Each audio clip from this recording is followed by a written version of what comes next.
Everything leads into this. All 12 teams are going to be there. The final stretch to get towards champs. There's so much money on the line. And he takes down all three. You cannot let that happen. Big win from Formal. Wow. It's Crib 6 that makes the play. Florida Mutineers are just simply on point. 10-0 for Scraps, and he finds the 11th. An absolute rampage from Decimate right now. The final stretch to champs. It's going to be a hell of a tournament. Assault lines them up. Oh my word! New York have done it. OGLA steal it. Luca with the challenge. Octane, unbelievable. Methods gets on the board, baby. It's a massacre.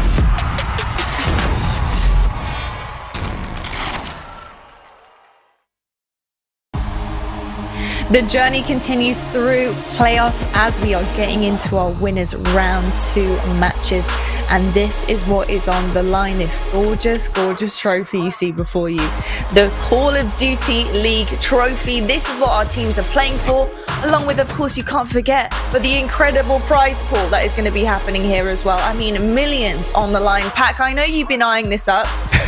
You wouldn't mind having a piece of that pie with the first place, I'm sure. In every single match, the money jumps drastically. Like, just every match is so important. Obviously, everyone wants to win. There's more than money at stake. You want the glory. You want all that. But an extra $125,000 for winning one match is not bad either. You know, that's crazy. My God, I'm jealous. That's what they're playing for today, right? Wild. Like, if they win, they get the extra 125. Yes. Sheesh, man. It's a big day. That's wild. Yeah, it's a big day today. It's a money-making day. Absolutely. And of course, you know, our first matchup is Chicago versus New York Subliners. But let's talk about, of course, the second match that's going to be coming your way today. And that is the Florida Mutineers taking on Toronto Ultra. Now, fellas, the last time we saw the Mutineers, it didn't end so well for them. They did run into Dallas Empire and they got 3-0'd. Now, it was pretty close by game. Doesn't sound so close with the 3-0. But, you know, was there anything, maybe nameless, that you saw come across from the gameplay that maybe caused the Mutineers to fall to the Empire? I mean, in a lot of their games recently when they've been losing, it's been in the final moments, right? Like, they've gotten blown out on some maps in there, but for the most part, it's been final moments of games, and you've heard them talk about it. You heard Havoc do an interview. He's like, we just need to have composure at the end. It's like these little decisions that we make to close it out or, you know, to change the tides. They can't do it right now. They've lost their ice. They've lost that clutch factor, and they need to get it back in a tournament like champs. And you know, it's really scary for them though, because they're playing teams that have been playing, right, that have had some high pressure situations and big matches already, and they're coming in cold. So early on, it's going to be a reminder, like, okay, we need to fix this now. So I'm very interested to see what changes they've made going into champs. Absolutely. And on the flip side, go on, Pac-Man. I want to hear. I want to hear. It's crazy because they're actually trending down. There was a point where we were just like, we came to grips with it, that Florida was the best team in the game, and they're trending down, and now they're playing that Toronto team that's trending the exact opposite way. They're looking really good. They seem to be on point, and it's just a scary match for one of the top 4 teams in the world right now. Absolutely. And, you know, adding to your point, literally what I was going to say is, you know, on the flip side with Toronto, like you said, have been having some fantastic games recently, taking down some of our best teams in the league. But interesting, looking at the two together, the actual 2 matches that they've played together, Florida versus Toronto, Florida have had a much better KD overall of individual players. So all over 1 point, bar Frosty, and then Toronto with the 0.9, pretty much all players. So when it comes to the 1v1s or the gunfights here, do you think Ultra are in a bit of trouble? The thing is about those statistics, though, is that, you know, the last time Florida and Ultra played was April 11th. I'm looking at it right here, which is a very long time ago. So those are like different rosters at that point. And in the gunfights, this game is like a lot of teamwork, and yes, gunfights are huge, but it's like team on team fights, right? Like rapid back and forth fights to get into a hill or to get positioning on the map. And these are all very good pro players. So I wouldn't necessarily say gunfights, but it would be like pacing for sure. Like if somebody's playing a little bit too slow or thinking a little too hard, that could throw them off. But I would not give Florida a massive edge in terms of talent. Okay, so Pat, you would say that maybe this is actually a brand new look at 2 teams coming together almost for the first time, considering where these where these two teams were at really at the beginning of the season. Yeah, these are two completely different teams. Even from, 4 months ago when they played, it's just a completely different world. Like Ann said, a lot of the KDs come from the team having control, playing the game the right way. All these guys are super talented at this point in professional Call of Duty. If you're posted up and in the right spots, you're going to win the gunfight more often than not. Very few people are getting gunned out of their gaming chairs nowadays. So as long as Toronto is in the right spots like they have been as of late, I don't really see them out here getting gunned. We have MVP candidates. We've seen Cammy Kleenex have huge games. I don't think that they're just going to be outskilled in this match. Okay, well, talking about the match that we are actually going to see first up, it is, of course, the Huntsmen versus Subliners. And both of these teams have had quite the journey this season. New York having the slight edge over Chicago at one point, of course, winning their home series. The final of New York versus Chicago was one to watch, that was for sure. But the KDs definitely let Chicago down. So if you're not winning your gunfights, you don't have control of the map. So do you think this is kind of what it came down to here, Nameless, that they just couldn't quite find the cadence that we've seen from Chicago before? I think Chicago, in some of the bigger matches, like they can be a little bit inconsistent in terms of performance, but these guys are all ultra talented. New York just had their best event the entire season, right? Like no one was beating New York on that day. There was just no way.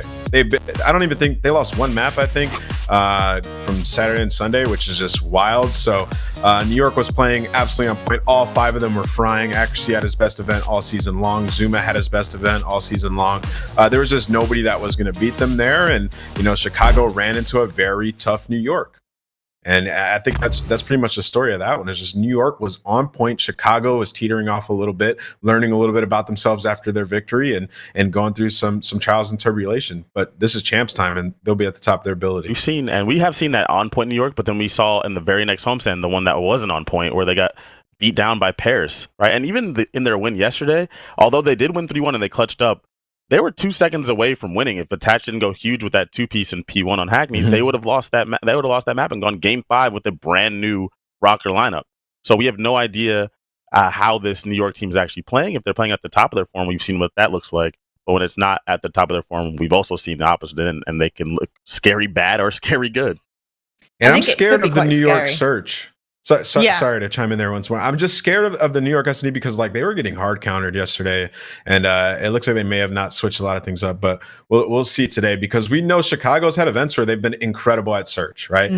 Even their most recent showing, they were good at search. So it's just if they can continue. Absolutely. Well, we need to talk about right now the game fuel keys to victory for Chicago. Huntsman, Nameless, I know this is where you excel, my friend. So please tell us, what do these guys have to do? I'm finally able to do it in the opening segment, right? No fire alarms, no issues. I'm here. But so Chicago Huntsmen, they have the best game 1 and 2 record in the CDL. It's been no secret how good they've been at hardpoint all season long.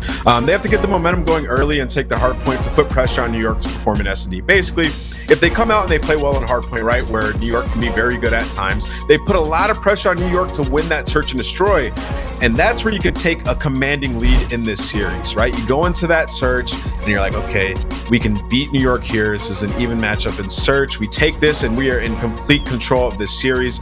So I think that's what they got to do, has to come out strong in the hardpoint. Fantastic stuff. Game fuel keys to victory for the New York Subliners. Can they do it once again, Nameless, do you think? Possibly, right? You need everybody to be on point. When New York have found success, it's been a collaborative effort across all 5 players. There's really not one player who's been going completely above and beyond to win them games. So you need everybody on point, but also play the long game and wait for Chicago to make a mistake. Take minimal risk and respawn and utilize the team effort to frustrate the ARs on Chicago. So basically what I'm saying here is in the hard points, play it by the book, right? Set up, have control. Don't send too many players out on their solo missions and search and destroy. Take your time because Chicago can make mistakes, and that's how they've gotten beaten before. So wait for their mistake, right? Don't let up. Absolutely. Well, they better have that book at the ready, Nameless, because they're learning a few things from you, I'm sure, with these game fuel keys to victory. We're going to head right now into our predictions brought to you by Sony's Xperia smartphone. I'm starting with you, Pac-Man. What are you saying? Who you taking for this? This was the hardest one for me. I went back and forth a lot. Chicago hasn't played yet, but I still am leaning towards them to win 3-2. I feel like at the end of the day, they'd have too much championship and high-level experience. RC just won champs. Formal and Scump won champ. I just feel like this team has too much composure and talent. I feel like they'll pull this match out in the end. Okay, love it. Nameless, are we agreeing with this? Yeah, I'm agreeing with it. I think Chicago's going to take it 3-2. They just have, like, this meta is so good for them, right? They have RCs and Formal, and we all know both those guys at the biggest tournaments of the year at Champs that they can perform. And I expect them to have monster events and the rest of the guys to kick up as well. I believe in this team. And, you know, in my bracket, I have them going all the way to the finals. So I'm excited to see the changes that they've made going into Champs. I expect them to be absolutely on point. Amazing stuff. I'm also going to be agreeing with you guys. I'm taking Chicago Huntsmen. It's going to be 3-2 for me. I think, you know, unanimous. It is a unanimous agreement here. You know, I think looking at the way that they played Atlanta FaZe the last time, the fact that they 3-0'd them, we know FaZe are no easier feat to go against, a hard team to play. So looking at that, and then obviously facing a New York that were just on fire, just pretty much unbeatable there. Whether or not they have their number now is a different matter, but I do think it'll go game 5. But I think Chicago just have that edge. And now I'm edging over to our casters. We're going to take this one for you guys. It's the first game of the day. It's day 3 of playoffs. I'm heading over to Lando and Study. Thank you, Lonnie. Yes, welcome, friends, one and all. This is going to be an absolute banger of a series, Study. I am so hyped for this one. I kind of, you know, early on in my predictions was kind of looking at this series to be one, and now the fact that it's going to be here, it's going to be a blast. The desk was kind of unanimous on their 3-2 Chicago victory. I'm excited to see, obviously, what the Huntsmen can provide. It is going to be their first series of playoffs, and in fact, let's go ahead and meet the Chicago Huntsmen.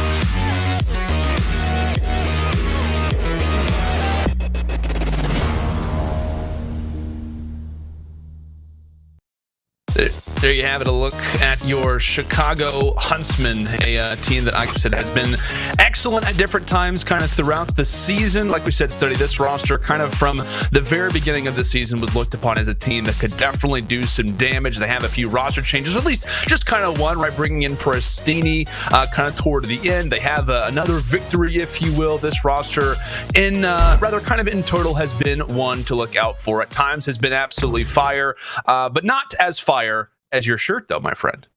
I like my shirt, man. I think I'm rocking the yellow because, you know, I just love it. I like bright colors. It brings out my face. You know, my eyebrows are sharp, hairline on fleek. I'm feeling good, man. I'm feeling good.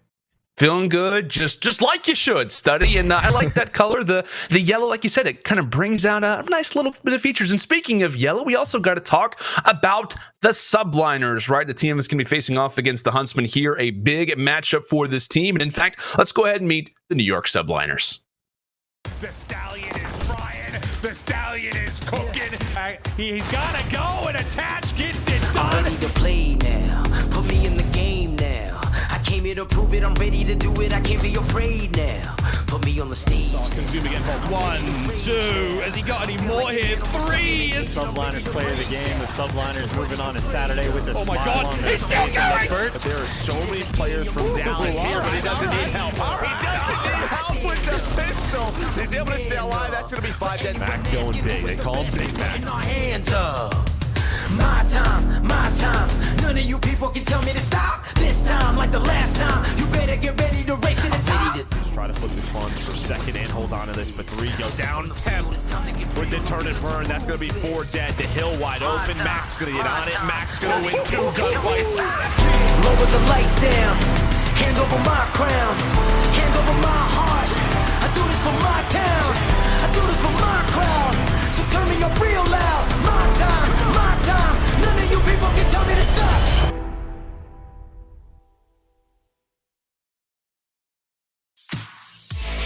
It is your New York Subliners, a team to start the season. Study was by no means on anyone's, I guess you could say, kind of top tier list, and now they found themselves in the 5th seed coming into CDL playoffs. Really, ever since the addition of Mac, they have looked like a totally different team. Yeah, man, you know, with the addition of Mac, keeping up that pace with that submachine gun, keeping up in the slaying department as well, doing it basically all for the roster when they needed him to. You know, also players getting more comfortable, Temp running back to that flex role, Zuma and Attach being the duo that they are, always making plays individually. They just were missing a missing piece in Mac, which was that aggressive sub player, able to keep up with the kills, able to do what he needed to do, just staying aggressive on the map, putting himself in great positions to help the team win. And that's exactly what they've been doing ever since they've added him to the roster. And, you know, when you talk about players like Mac, this is a rookie who's just came in and had that fire to just get better every single day. And it shows throughout that team, man. And he definitely deserves the spot that he's been given. Definitely, without question. You know, there's been a multitude of different times when the roster has talked about Mac, his influence and what he can do for the team, and clearly it has been showcasing itself. We'll see if he can be a big difference maker in this game number 1. And I think it's fair to say, Study, we've seen Ramaza a lot. We've seen these teams face off on it the last 3 times that they have matched up against each other. As you can see, the record, it speaks for itself. Chicago 7-2. They like themselves some Ramaza, and we'll see if the Subliners can come out big and take a game 1 hardpoint against what is the best game 1 hardpoint team in the CDL. Yeah, it's all going to come down to me of how consistent Temp's going to play today. You know, we saw him yesterday switch to that new role between flexing, just realizing when he needs to pull out a sub, when he needs to pull out an AR, and he played really consistent yesterday versus the Minnesota Rocker. Now today, he's definitely going to have to put up a better performance because you're going up against a tougher opponent in the Huntsmen. And, you know, I just expect the Subliners to, you know, be clicking on all cylinders, you know, when it comes to this map number 1, because this map number 1 for me is going to decide the series. You know how good Chicago are when it comes to hardpoint, possibly the best hardpoint team in the game. But hopefully the Subliners have an answer and have an answer quick. Yeah, and that answer very well could be the spawn. Actually, we do see Temp now currently gaining for his team. That is going to be ahead of Electronic Shop. A hardpoint where you get a ton of time on. Envoy, as per usual, trying to be ultra sneaky as fast as he can possibly be, but he gets cut down as well. New York doing great in the early rotation, finding the majority of the time on that first hill, and now being set up for P2 as well. That's awesome. That's a great performance. Great start to the hardpoint map. If you're the Subliners, gaining at least 45 seconds on that P1 Bridge Hill is basically impossible. There's a whole bunch of nades coming in and out, you know, a whole bunch of gunfire going across the bridges on both sides. But they were able to flip the spawns and now have that favorable spawn for this P2 hardpoint. They're going to be able to at least hold this for a couple seconds. A couple Huntsman players are trying to break in through the front.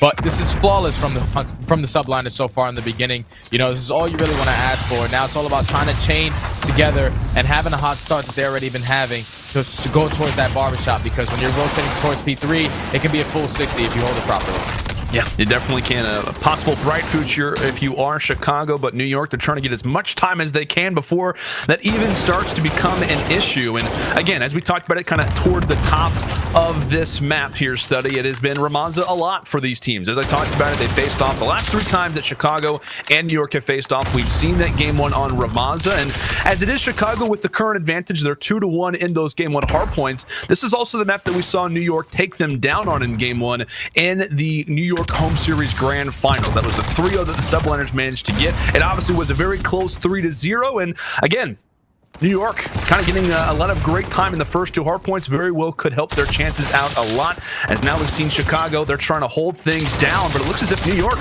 they're breaking through the front door. Arsty's doing everything he can to just try to hold on to this for as long as possible, but New York, they've now got the spawns here for Barbershop. And this is the best possible outcome if you're the Subliners. You know, you're able to break in with at least 35 seconds, get those favorable spawns towards the back. Now, it can get a little scary when you're rotating towards B4. Huntsman can hold them back towards this barbershop area, but it's looking like the players from the Subliners are going to be able to push out towards that bridge side and not have them trapped. Huntsman need to be able to answer back with a great hold here because they were fully set up toward that barbershop hill, but they were able to get broken through that archway through the back, giving the Subliners a spawn in the backside. Now you see the Subliners lead just growing and growing, possibly about to hit a 100-point lead, and this is very scary for the Huntsmen because you heard Nameless throughout that pre-show. It all starts with this number 1 hardpoint, with this map number 1. They have basically a 70% chance at winning it, and that is probably the highest out of any team in the CDO when it comes to hardpoints on map number 1. So if you're starting at this pace right now, if you're the Huntsmen, it can get scary throughout the rest of the series. It definitely can, man. New York is well known for their game one hard points. It's definitely going to be a clash, but the Subliners have come out strong early, but this very well may be the time that the Huntsmen can finally start to rely on. Construction will, in fact, be theirs through the majority of this hill, and now for the Subliners, it's all about rotating to get a solid end to this first set of rotations now inside of Ruins. Arcity's pretty much switching from M4 to MP5, what he's been doing all year long, which I feel like cannot be understated. Study what Arcity's has managed to do from the comms perspective, from the role department. It's impressive. One of the many talented players that rounds out this star-studded Chicago Huntsmen lineup as they'll look to try to break on into Ruins, looking to do so through that back barbershop position. And meanwhile, as they try to attempt to get spawns, it will be Zuma up close who tries to greet them. The smokes are out, and the M4s are ready to go. That's a job well done out of the Huntsmen right there. They were able to rotate on that far left side across the bridge, forcing the players from the Subliners to spawn out towards the front side of this archway. Attach was in the back right there. Hopefully he was trying to pick up a two-piece. He was only able to take down one, but so far so good for the Subliners, man. They're holding this from the front side, you know, throwing a couple smoke grenades in, picking up all the kills in the kill feed. Zuma currently sitting at 17 and 12, stepping up in the slaying department when needed. On the opposite side, you have Scump, 16 and 11. Being able to match him as well. But after the first rotation of hardpoints, man, it's getting really scary for the Huntsmen. Subliners are coming out firing on all cylinders right off the rip, and if they don't have an answer quick, at least responding towards that P2 hardpoint, then I'm pretty sure the Subliners are going to be able to close this out. And I want to ask you, Study, how much of a factor do you think the Subliners obviously getting a matchup yesterday? This is the Chicago Huntsmen's first game of playoffs. How much do you think that factors in that New York is obviously hot off of a victory yesterday? And again, this is Chicago's first game of playoffs. Yeah, the way that they ended that victory yesterday as well, you know, versus the Rocker, it was a 2-point win and that P1 hardpoint on Hackney Yard. Yep. So the momentum for them, you know, being able to close out that map has to be through the roof. You're coming in versus a team who hasn't obviously played the entire week so far, but you know what they're capable of. But it's looking like the Subliners are not missing a beat, not letting their foot off the pedal here. When it comes down to these hardpoints yesterday, we saw them have a really close map number 1 versus the Rocker on the same exact map. But it looked like they made their proper adjustments now, and they're about to hit that 200-point mark, and they're coming out on fire this morning. They are indeed. Chicago Huntsmen doing everything they can to try to make sure they can lock down this next rotation. They let it slip through their fingers last time around, but despite Subliners having what was kind of maybe mid-previous hill spawns, it looks as if Chicago Huntsmen have officially flipped things now into their favor. Scump being a major factor in doing so, as he and Pristini helped lead the way, and now Envoy toward this back construction stairs. He gets cut down. Formula's there for the trade, so if you are the Huntsmen, things are still looking positive. You've got a lot of time, and you've also got those spawns in your hands. It's really just about whether or not New York can provide some pressure, if they can really kind of get something collectively going. But based off the way that this electronic shop works, based off the blunder that it requires for you to walk through that front door, it's not happening all that likely, Study. Oh, no, absolutely not. You see the Huntsmen picking up kills when it comes down to trying to hold this hard point, but having a 100-point lead for the Subliners, you know, you just contest here and there. You're going to be fully set up towards that barbershop. You see that number 6 player in attach, sitting around this top bridge area, trying to catch those players going for a pinch. Fortunately, he gets taken down right there from Pristini. But I was just looking at the slaying department on both sides of these rosters. The only player that was positive for the Huntsmen was Scump. He was sitting at like 22 and 12 at the time, and that's just something you don't expect out of the Huntsmen. These are some of the best talented players in Call of Duty history when you think about Formal, Envoy, and Pristini, multiple world championships, you know, and that's not exactly the way you want to be able to start it. But as I say that, they're able to break into this barbershop hill, and now they're only down by 70 points. Pristini currently on a 5-kill spree. They can bring this lead back, and it's starting to get real good for the Huntsmen if they can continue on with this pace. If they can keep this up, if they can maybe lock down the remainder of this time, at least contest at construction, the Huntsmen very well could be back into this game if you already want to define it as being back up to this point. Again, the Subliners still in the midst of that rotation. A few players, I believe it was Arcity's earlier on, trying to make his way through bridge. He got cut down. Scump as well, trying to make what is a very difficult jaunt through no man's land. To go and wait for a little bit of that team support, as like we said, this hill, a very influential one in terms of who could possibly walk away with this game. It's either Chicago getting back or the Subliners continuing to distance themselves, as that's going to be attach, accuracy, Mac all coming through with 3, but Pristini, he finds himself on the flank. He and Arcity's looking to work together, tries to quickly turn toward his right. Scump now also providing some excess MP5 shots toward the back lines as they continue to get cut down. The Subliners, they're not necessarily making it look easy, but they're winning the fights they need to. I love this from the Subliners. They can win off this hard point right here, but they were able to flip the spawns for the Huntsmen to spawn them in the back just in case they need to rotate towards arches.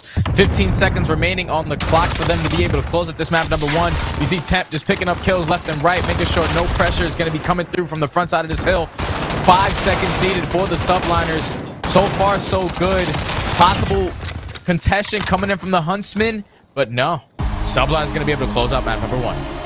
A huge win for the Subliners, 250 to 168 to be exact. And again, Study, this was our big conversation coming into this series, was if New York can win that game 1 hardpoint versus a team that, 75% of the time wins the game 1 hardpoint, they're the best game 1 hardpoint team in the league, it would be huge for them. They managed to do it, and now it makes their kind of, I guess you could say, rest of the series that much easier. Of course, we'll kind of talk about the search and destroy, the dom, etc. But I think it's fair to say the Subliners have set themselves up nicely for the remainder of this game.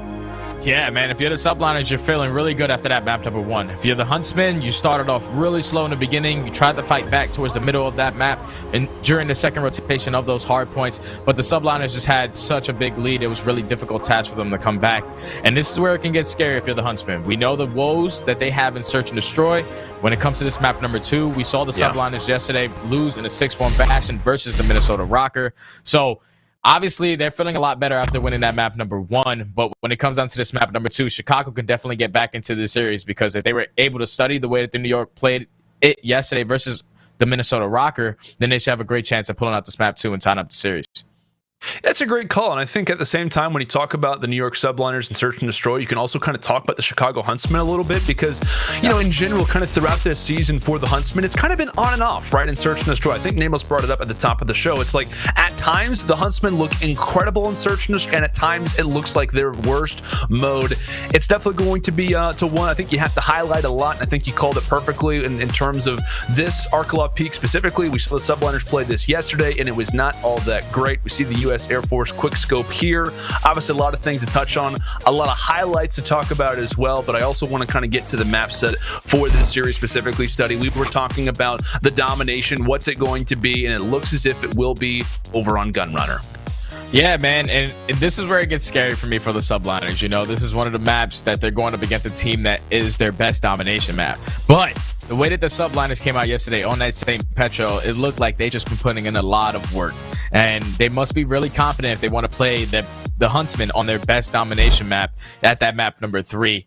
But like yesterday with that same Petro, it just caught me completely off guard. It just shows that the work ethic that they put in throughout this entire month break that they had leading up to this tournament is definitely paying off. So if you're one of these teams and you know the exact way that the Subliners are going to play, you have no idea now. They are good at St. Petro, at least from that 1-0 performance that they had yesterday. And so far, so good. They definitely have been showing improvements in every single game mode. So it can get really scary for opposite teams going up against the Subliners.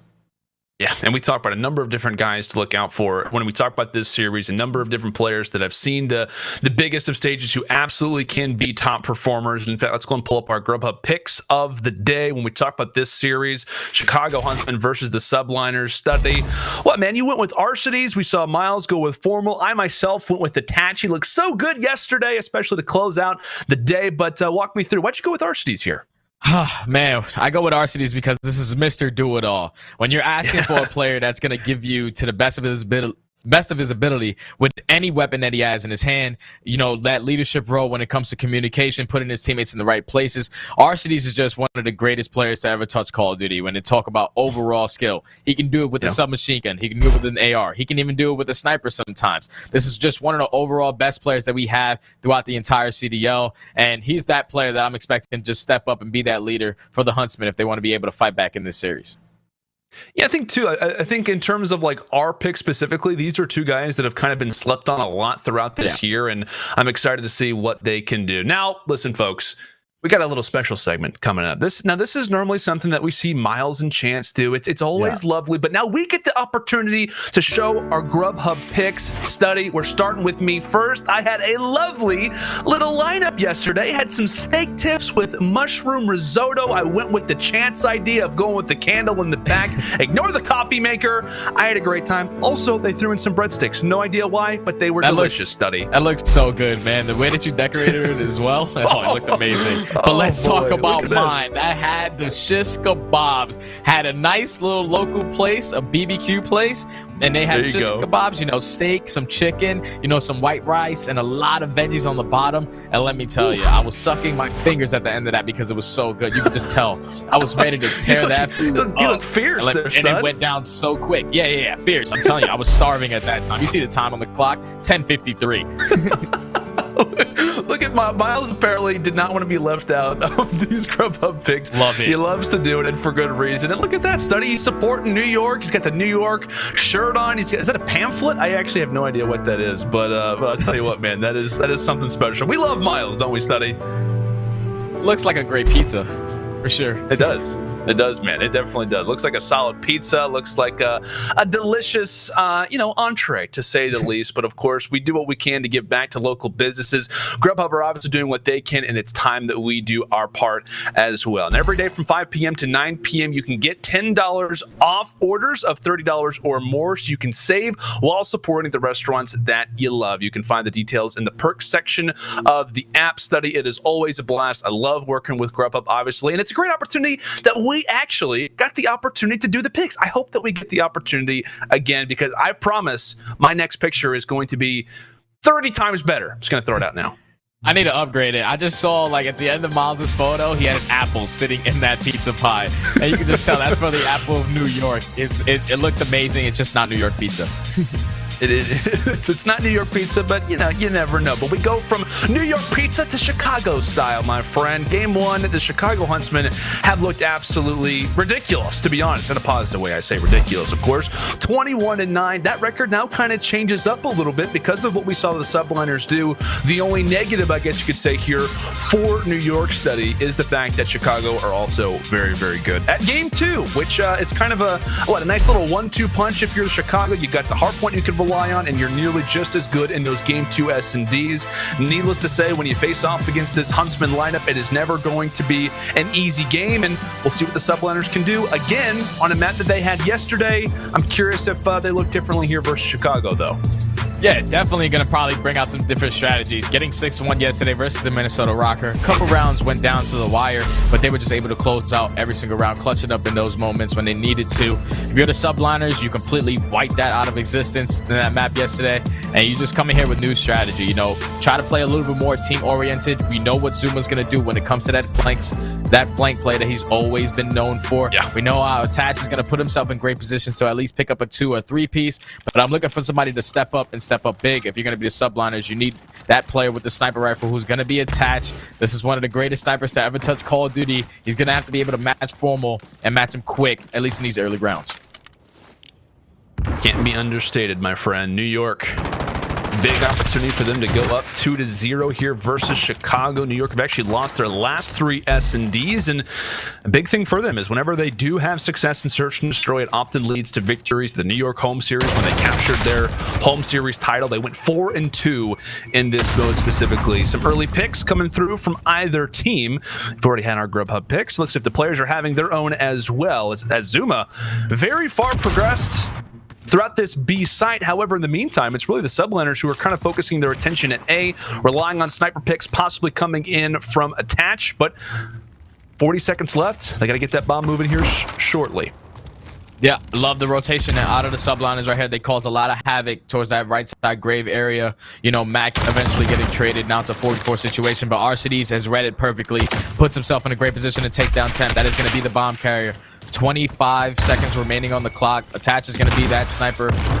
Just going to try to put himself in a position to be able to close out this round. Bomb is going to go down, but my key player right now that I'm looking at is going to be Zuma. He's all the way around this B site. He's trying to find a perfect timing to be able to flank these players, because 4 players from the Huntsmen are going to be pushing up. Attach gets unfortunate hit marker there onto one of the players. Accuracy able to get the trade. Now in a 2v3 situation with only 30 seconds remaining, Zuma needs to move.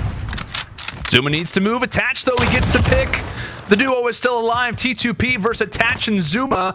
Scump, though, needing to come up clutch. 15 seconds left before that bomb goes bye-bye, and we'll see if the legend himself can make it happen. However, he's just not finding the players in time. It's really Attach and Zuma who are hiding out. We talked about Zuma can be a fast-paced player, but when he needs to, he can also slow down the pace a little bit. And as the bomb comes to a conclusion, it's Scump who unfortunately can't make it happen. That was great work out of Attach and accuracy right there. You saw accuracy slide to that bomb, get that bomb down, but you saw Attach get that hit marker, and that was great on the side of the Subliners because accuracy was able to pop up, shoot the guy with one bullet, make it into a 3v3 situation. Then Attach put himself in a great position on that back trenches area, able to stall enough time for Zuma to eventually hit that flank, and it was well-timed, well-executed. Good first round out of the Subliners. Good first round of the Subliners, and I believe equaling their total of rounds they had yesterday versus the Rocker. It's a 6-1 loss. They've already got the first round on the board, and we'll see if they can double, maybe triple it. Who knows? We could be getting crazy here for New York. And speaking of early situations, it's accuracy who finds 2, make it 3. A lovely triple off the start for the Iceman, going big early, takes down 3 from Chicago, as now they are the ones licking their wounds. The bomb is down and by no means in a great place. That's not exactly what you want if you're the Huntsman. You know, you had a couple players trying to push up from that graveside, but Formal looked like he had wall hacks there. Great timing on that shot, on the accuracy with the headshot.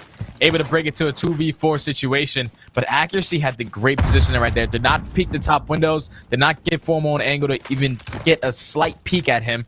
Put himself in a great position between those 2 windows to catch all 3 players. I would have liked the Huntsman to at least throw a smoke grenade, you know, try to slide underneath him, because accuracy, he was not missing right there. And all players individually challenged him one by one. He was able to take down 3. Accuracy's presence definitely felt. However, Chicago managed to get the bomb down. The nice pistol shots coming through from Attach at the window. Does get traded out. 35 seconds left for Formal. An up-close battle. Can he walk away with the first? Does he have time to challenge the other? He does not. I gotta say, Study, it was a valiant attempt from the Huntsman despite the early 3-piece that we see from Accuracy. Comes down to a 2v1 challenge, and Mac manages to punch in the digits to get New York their second round. Yeah, that was almost a 5v2, or I'm pretty sure a 5v3, but as soon as Formal got the kill, one of his teammates dropped, so it turned into a 4v2 situation. Got a little scary. Formal picked up that AR. We know what kind of player he is when he picks up that assault rifle. Able to push into that B bomb site, take a couple players down. Bomb goes down, but you see the Subliners not making any mistakes, using that buddy system to their advantage. You know, if he kills one, at least the trade is there effectively, and that's exactly what Mac did right there. Now they put themselves up 2-0. Regardless of the way you walk away with rounds, they are rounds nonetheless. As New York now back on the attack. Zuma through that front church area, definitely getting taught a few things. Gets tagged up. A quick and aggressive play from Prestini, though, as he'll be shut down. What could have been back-to-back 3-pieces. If Prestini can get some good timing, you never know what could occur. But first blood yet again found from the Subliners, and Arstees, due to that kind of early rotation that was made over at the B site, does have a high up perspective, but the trade is through. 2 Huntsman members down, the Subliners with man advantage. They also do have accuracy hanging out toward that back great position, as he'll play big as the Subliners look to get this bomb down, and that smoke's going to make their lives a lot easier. Yeah, bomb's most likely going to go down here. They do have a trophy system right by that bomb site. 25 seconds now in a 4v3. As I say that, gets turned into a 3v3 with Envoy picking up a kill. They should know exactly where every player is when you talk about the Subliners. Scump is going to be able to throw a shoulder here onto Mac. A couple shots go down. Effective trader there out of Envoy. Formal with an insane shot onto tap onto the Bob site. And that's exactly what you want to do. Be able to answer back quick, not let these rounds get out of hand. Formal put himself in a great position, not being impatient with that sniper rifle, just sitting around in that top window area, just letting his teammates push up and be aggressive together. And that was a well-executed retake out of the Huntsman there. Yeah, a great retake, and a lot of it obviously comes through this lovely back and forth play between Scump and Envoy on the rock, but also that sniper from Formal toward the top side. Obviously, Arkalov Peak is prone to a number of different sniper players. I feel like Formal sometimes can be kind of left out of that conversation from time to time in terms of who the top sniper is, at least in terms of this year. But that was the big issue that the Subliners ran into yesterday's study. On this map versus the Rocker, it was Exceed with the sniper. I think he had 6 snipes within the first 4 rounds, so definitely leaving his mark. But fortunately, those boys in the losers bracket now. But we'll see if that sniper can continue to be effective for Chicago. That very well could be their key to success, as it was yesterday for the Rocker and oftentimes is for teams on this map specifically. Yeah, definitely is. I'm looking at Envoy versus Temp right now. Envoy's able to pick up one around that middle map area. Zuma loves to play that middle fountain. They were able to take down Mac as well. Great shots out of RCDs. Now in a 5v3 situation, we're going to see Attach in this top window area. Able to spot one. Is he going to get a good enough angle to try to get a shot off? But it's all going to come down to Temp right here. He has a position to possibly go on the flank here, but he's most likely going to run into Envoy. But he checks it. Able to take him down. Now in a 3v3 situation with 30 seconds remaining. Great play coming through from Temp, and now if you're Chicago, you've got to be aware of a pinch, and it actually could be Prestini on the flank of a flank. Could be the one to take down Temp. Great positioning coming in from Preston, as he'll manage to walk away with one. The M4s are clearly out to play, but it's going to be Prestini now left in a 1 versus 2 position. Has to try to defend this bomb for as long as possible. Attach, he's punching in the digits. He's going for the defuse, and I actually think he hopped off the bomb. Attach hops off the bomb to try to help secure the kill, it looked like, or maybe realized the defuse couldn't come in time, and Prestini does exactly enough to give Chicago the leveling round here. Yeah, once Envoy lost that gunfight to Temp on that flank, the round got really scary for the Huntsmen. But Prestini with the heads-up play that he made, running through this middle broken, re-flanking his back spawn to making sure he eliminated Temp. He also had that line of sight on that bomb site to be able to put down a couple shots if one player was on it. Great adjustment right there out of Prestini to make this round 2-2. 2-2 the scoreline. Again, these teams have played Arkalov previously. In fact, it's only been one time. Chicago won it 6-3. Back in the rematch of the Chicago home series, both these teams played each other twice. New York did not actually get the last laugh at that event, funny enough. But again, their 6th meeting of this CDL season. They've got to know a lot about each other, and we talk about strategy as well. Both teams so good at it. We're good to see what the New York Subliners are throwing out first as they find the first pick. Formal, the sniper, is down. If you are in New York, haven't made a ton of map progression. 45 seconds left, and they're going to have to make a decision. And it seems as if A will, in fact, be the call. You see Prestini trying to get some good mid-map positioning just to make sure that this push is not, in fact, happening over at B. And now that the utility is out, now that the smokes are out, the cat is out of the bag. There are smokes everywhere. Study Prestini trying to mask his position, knows exactly where accuracy likes to play. But in the meantime, it's Temp. Man, getting the bomb down just in the nick of time before things start to get a little bit scary. And this is what I talk about. Accuracy on the flank is always a menace from that grave or middle positioning. In the meantime, Arcides picks up the big boy. We'll see if he can put it to good usage. The player peeks out, not able to finish it off. Prestini gets cut down through mid-map, but it's Scump, who could cause some chaos here, but not looking to be all that likely as player after player from Chicago gets picked off. I love the way that the Subliners are playing this. You know, they're taking mid-map control right off the rip, making sure no players from the Huntsmen are being too aggressive, and making sure that they're just having that map control, cutting it in half.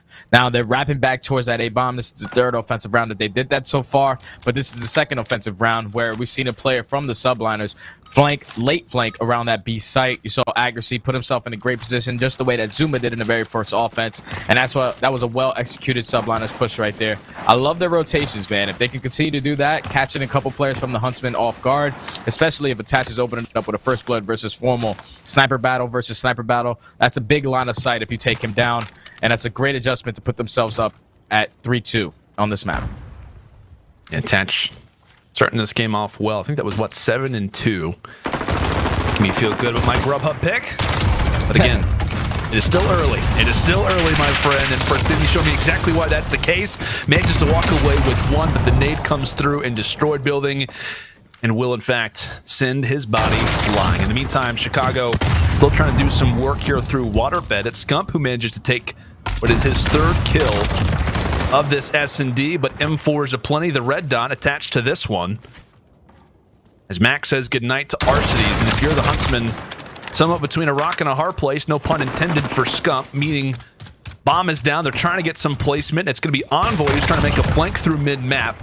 And speaking of flanks, Envoy and Scump, they're actually both going to work out when it comes down to their kills, but it's on to the Iceman. Accuracy manages to drop the first. Positioning is somewhat known, and he's actually going to go through the fence. We've seen that play come through from guys like Temp previously. Chicago have to be aware of it. The bomb does get down. It's up to Accuracy to make the play. It's about trying to peel back the layers, figure out where their position. Nice post-plant position, although for the Huntsman now.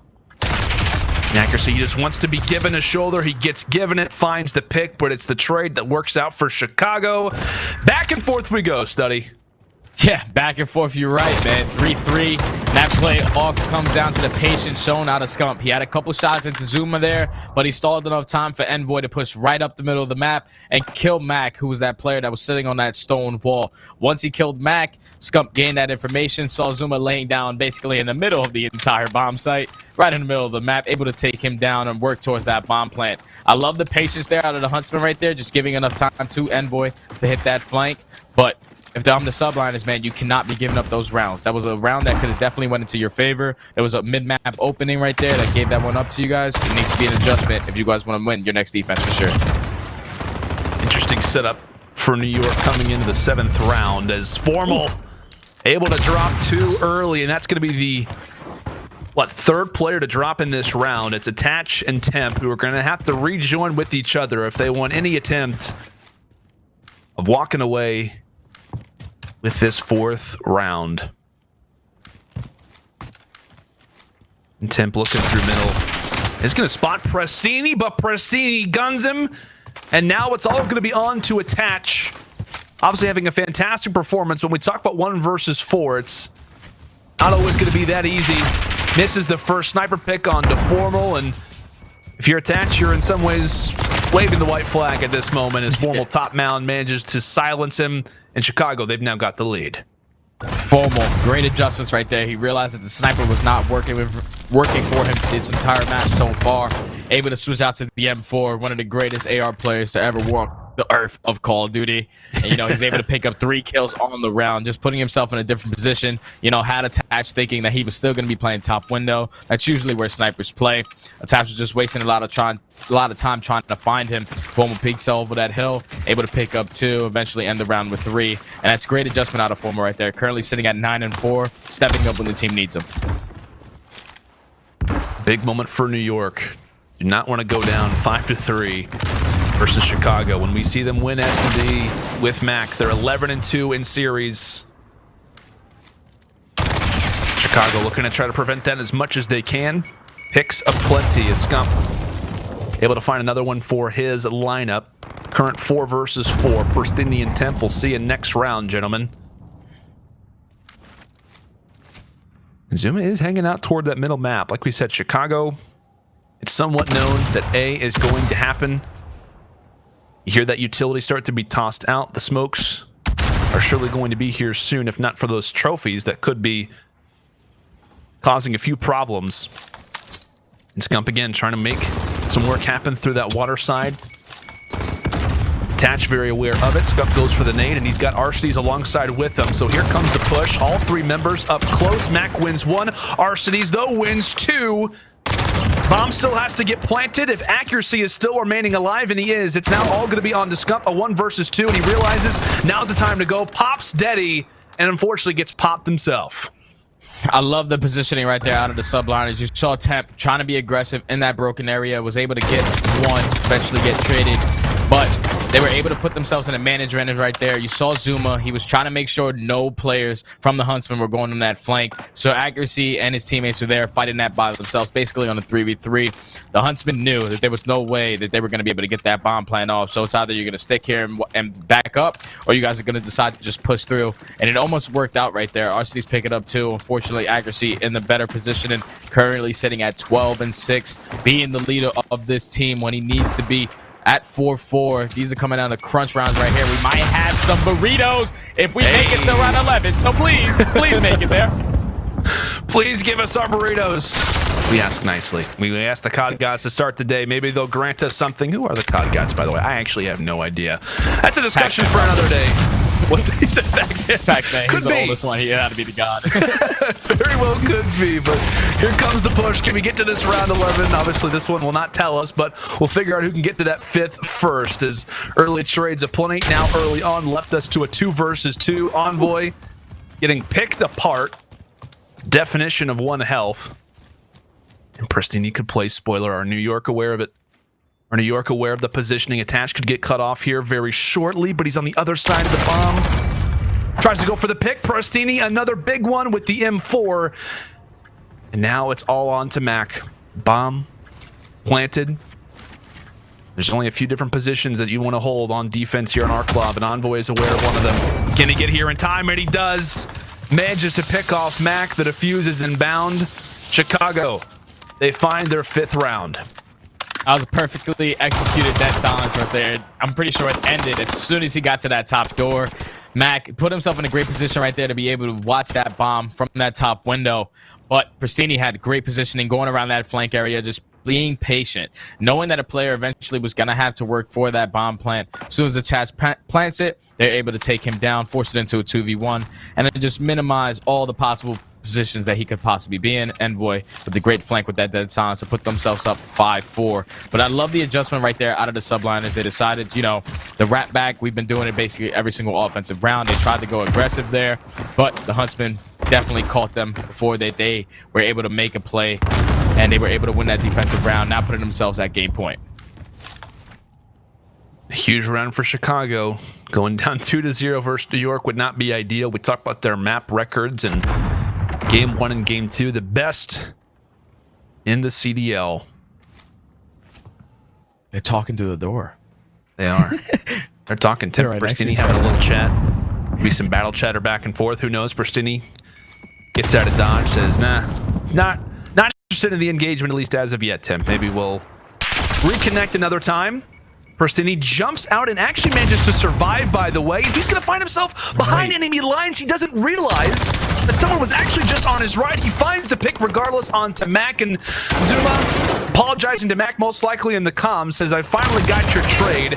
And Accuracy, though, through the blinds, does manage to find the first, who was trying to go for the plant. Formal able to get the response. Zuma at the same time does as well. A 2 versus 2. Envoy again toward the backside, playing some great defense. And if you're Zuma, it's about playing the time. Can he stop this plant from going in? He decides to check. He takes down Envoy for the first, and Formal actually does get the bomb down. Who's going to walk away with it? Zuma has to play this perfectly. Formal, despite the engagement, goes for the plant. And boy, this one just got intense. And what does Zuma possibly have mustered up for us? Formal looking one way. Zuma decides to re-enter toward that front door position. Is he going to get the right timing? Formal actually does reveal himself, and Zuma wins the big 1 versus 1. A huge round for the New York Subliners to grab, and it is burrito time, folks. It is burrito time. We talked at the start of the round on what possibly Temp and Pristini were talking about. They were just talking about the burritos that they're about to get, my good friend Stud.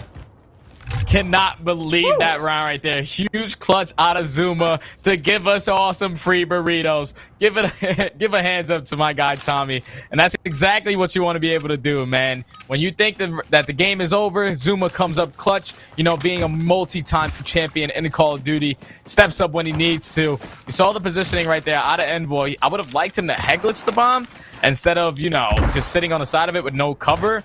But Formal played that perfectly. He got the bomb plant down. Fortunately, the better positioning came out of Zuma right there when it came down to that 1v1. Now we're in a 5-5. And especially because the way that the Subliners have so far been playing their offense, you can see that the Huntsmen have at least 3 players playing around that site. Round 11 records for both teams.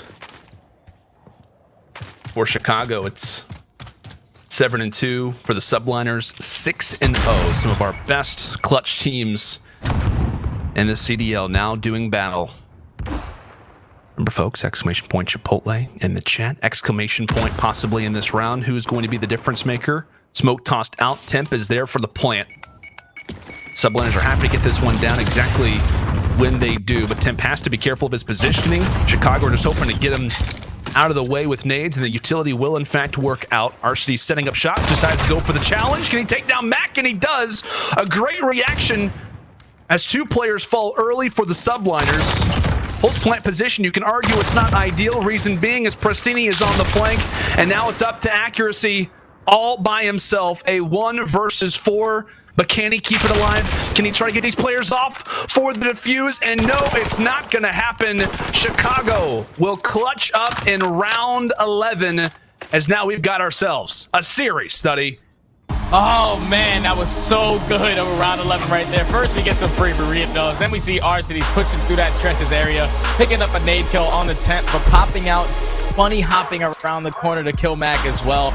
And that was huge if you're Arcities, man. He decided to leave his chair. You know, he's like, dude, I just did it all that last round. I got to go take a break real quick. I need a breather. And that's exactly what you deserve, man. That's a good way to enter back into this series to tie it up 1-1. Now you're going to be going into your best domination in towards that map number 3.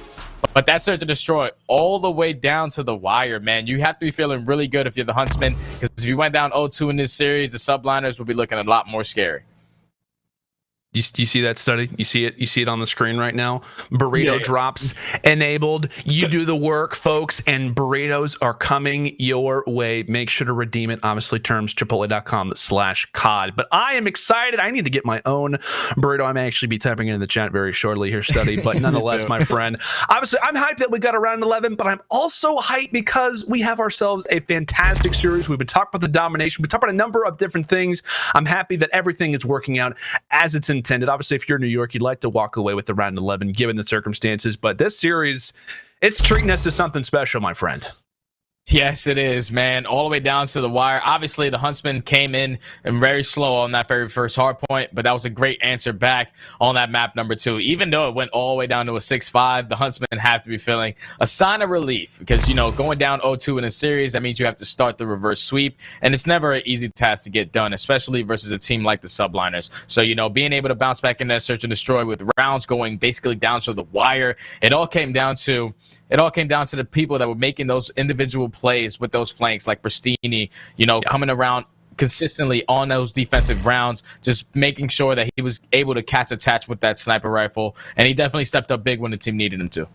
Yeah, without question, Ryan. Speaking of big plays, we're going to take a look at the biggest one. The U.S. Army Tactical Play is joining us here from round 11. We'll get to kind of rejoin this one, study, as again, it was kind of, for me, this big pick that we see Arcities get kind of toward this rock positioning, shuts down Mac. Temp as well in the meantime, just before that gets taken down with the nades. So 2 early ones kind of free up the site there for Arcities and the Huntsmen to rain through. Prestini on the flank, and then from there, you're in a 4v2 position. Zuma gets caught out in Accuracy, as per usual, making his way through middle, ends up finding 4 players on the bomb. It's never going to be easy, but I think for me at least, huge player throughout that round was the guy that set it up, and it was the guy that we've been talking about a number of different times. Your pick, by the way. Arcity's doing some wonderful damage. I told you, he's Mr. Do-It-All, man. Steps up when the team needs him to. But his brother really had the best play of that round right there. You saw Accuracy. Him and Prestini were around that middle map area. Accuracy had that middle control. He was watching that cut. But as soon as he decided to wrap back and push around that graveside to try to go for the flank, Prestini hits it, gets perfect timing. Great play. Way to tie the series up. Definitely, man. Well, we've got ourselves a great series inbound, burritos aplenty, and this one, like I said, just got a whole lot more interesting. Domination between Chicago Huntsmen and New York Subliners up right after this.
Gaming, the official controller of the Call of Duty League.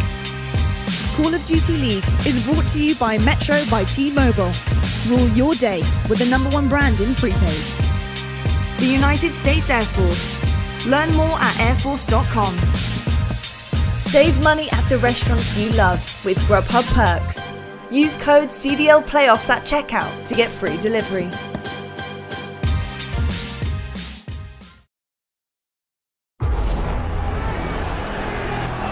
In every battle, there is a moment. Most don't even see it. But for others, it's all they see. That move, that shot that separates legend from afterthought. That instance between your name heard round the world and total, deafening silence. Every moment, every battle only has two outcomes. And when it happens, only you can decide what is yours.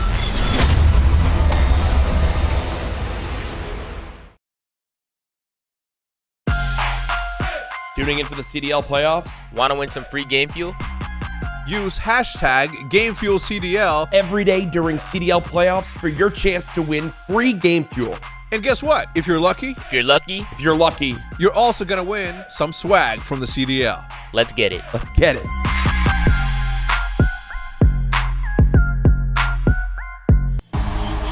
Make sure to tweet at COD League using hashtag GameFuelCDL and hashtag promo for a chance to get Game Fuel and CDL merch delivered right to your front door. Type exclamation point Game Fuel in the chat all weekend long for more details. What study? We got burritos on deck. We got Game Fuel on deck. What? My lunch is pretty much ready to go. My dinner as well. I tell you what, man, some of these Game Fuels are about to be chugged if we go ourselves to a Game 5, and it has the legs to possibly do it. This domination on Gunrunner, I'm hyped for it.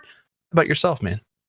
I'm definitely hyped for this match. You know what? I mean, for this map right here, watching the Subliners yesterday on St. Petro looked like they put a lot of work into their domination. Obviously, they have a 3-8 map record on this map, and it's obviously not as good as Chicago with a 5-1. But these are players that step up when they need to, and hopefully they put in the work to show why they decided to play this map. Of course, a lot of people have opinions when it comes down to this series, and as we take a look at our Astro Social soundboard, it's Clayster getting involved. He says, now it gets difficult. I'm thinking a Chicago and Toronto victory today, lads.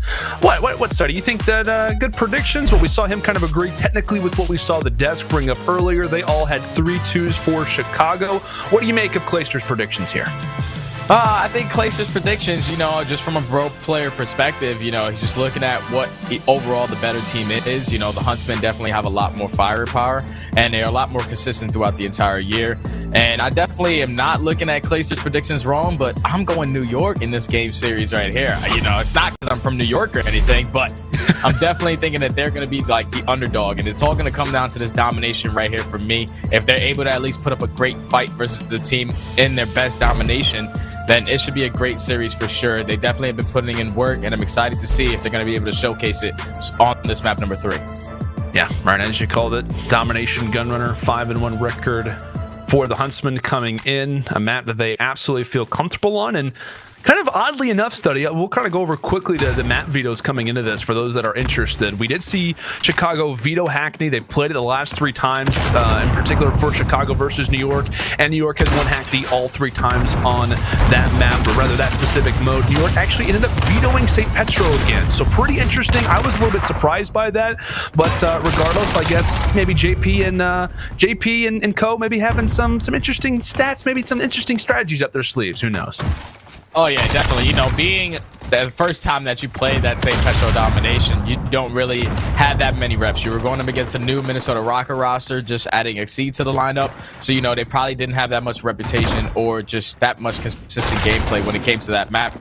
And it definitely showed for the Subliners in that map number 3 yesterday in that series. But when you're going up against the Huntsmen obviously vetoing Hackney Dom, and that's because the Subliners are on a 4-win spree on that map currently. So they didn't want to play them in their best domination. So they'd rather get that out of the way, and just focus on to see if the Subliners want to play them on Petro. Obviously, that's not the best case scenario for the Subliners, but the Huntsmen definitely got their best domination. I'm expecting them to be able to close out this map and put themselves 2-1 if they all come out firing and not starting off slow like they did in the first hardpoint. Yeah, that's a great call, my friend. Chicago Huntsmen, a great opportunity for them to go up 2-1 in this series. I think I actually hear someone with the weed whacker outside my window. So enough of us. Let's go and take a listen with the Astro Gaming listening for the Chicago Huntsmen. You hurt. I'm PC. Yeah, looking up on. Half one Mac. I pitched short. I got 2. Nice. Good job. One more short. Short. We're looking for Temp and Short. He's hitting pipe right away. Nice. Good job, guys. I don't have a trophy. I need help. I'm up on the I need a short. I'll get your pipes. It's open, guys. In bench.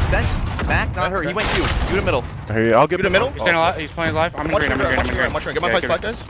Green, Donnie. Back to me. One more. Locker's dead. Good job. One more. Push back there. Push through. Need help. Ran away. 1-8, Lamar. Hey, we gotta go to A, guys. There's a smoke there too. Don's One shot on A. One shot still. He's still left side. Nice. I don't have 4. I'm getting back to B. What could be P3 or something? Yeah, he's P3 last guy. I'm still together. Push them out together. Flashing it. I didn't hit him. I'm flashing. I stand 5 side. One's a short. Weak short. Zuma. Nothing happened. Trying to go man.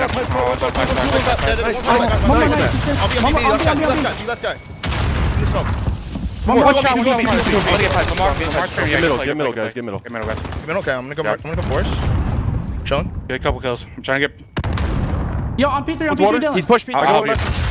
Cool, calm, collected communication coming through from the Chicago Huntsmen for the most part, Study. I think one thing that I was personally really impressed with was just the communication that they were utilizing when it came down to that attack from accuracy and attach over at that A flag. They hold it down well, they communicate properly, and they hold on to that A flag again. I just love that in that listening right there, you heard Fomo just getting hype, and that is a scary scene. Back when I was competing against this guy, if he got hype, you gotta be shook walking around the map. He's giving all his teammates energy when he needs to. Looking like for the Subliners, they're having the same kind of issue that the London Royal Ravens yesterday versus the Toronto. They just could not. They were hesitant on what they wanted to do, pushing towards that A flag, possibly switching the spawns up, and it's looking like that's consistently what they're going to try to achieve so far. But when they get shut down once, you know, a couple players from the Huntsmen being aggressive towards mid-map, you heard Christina, you heard Arcides just fighting for that as soon as they lost that B control. But as I say that, the Huntsmen are able to get that A flag and AC set up. They're going to be able to flip spawns as well, and this is the best case scenario for the Subliners. Yeah, best case scenario for the Subliners for now. They managed to finally break on into that dastardly A flag, and they're also doing a great job at playing collectively together over at C as well. It's Temp and Mac causing some problems over toward train tracks, and if they can lock this up, pretty much toward the end of this game, a possible trip cap could be inbound, and look at that score start to change up. What we see is Chicago now spawning toward that back A position as they have officially cleared out C. And boy, that lead, that advantage that Chicago had for such a long time is quickly starting to dissipate as the Subliners now Study are going to have the advantage coming into this second half. And boy, what a time it is for New York in the later stages of this first half. That was so well executed out of the Subliners, you know, holding that C-A flag set up. You had a couple players staying alive towards that C flag, making sure the Huntsmen weren't able to get a neutral. If they got a neutral, they just retook it immediately.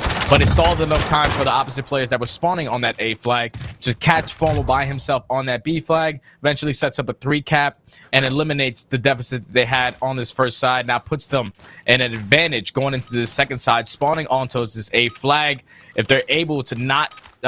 if they're able to hold these spawns and not give the Chicago Huntsmen the exact setup that they are looking for with that A-B setup, you know, just being a nuisance at that C flag. I love the way that the Subliners have played this so far. If they're able to keep it up on the second side, then they should be able to close up this map number 2. They easily could, but take a look at this. Off the start of this half, Prestini makes his way through Forest side, catches accuracy on the backside, and instantly manages to at least get the neutral. We'll see if he is confident enough for the cap. Unfortunately not. So if you are Chicago, you like the early attack because that does give you some presence over at B. New York doing everything they can to try and mitigate the damage. And in the midst of this current quarrels that are going on, we'll go through an Astro Gaming listening now with the Subliners. Green ramp to A, guys. Yo, focus your pipe. Focus your pipe. I got both pipes. Hey, one side. Got him. Push on my locker. Push on my locker. I'm coming. You got lockers? He's brick alley. I need a brick alley. I'm holding pipe. Yeah, lockers? I don't have a choke, guys. I have pipe. I'm going to C. Yeah, I'm pushing on pipe. Push your pipe. They naded me. I don't know. See that. Nothing in pipes. Nothing in pipes. Close, brick alley. He's dead. Nice. They don't. Let's recap. 4-4-3. I will. Bathroom weak. That's last guy, right? Yeah. Yeah, I'm on 10 steps right now. Two on C. There's two on it. Go on top back. Already rock. You didn't see me. He's deep brick, Lamar. Okay. He didn't see me. He's here. Yeah, he's here. You want to back. Water off with him. One's been down. I'm going more bricks. Brick alley or bricks? I'm pushing up in the pipe. Inner crate. Copy. One shot in the crate. One shot. I got the guy. Nice. Good job, guys. Hey, one more pipe.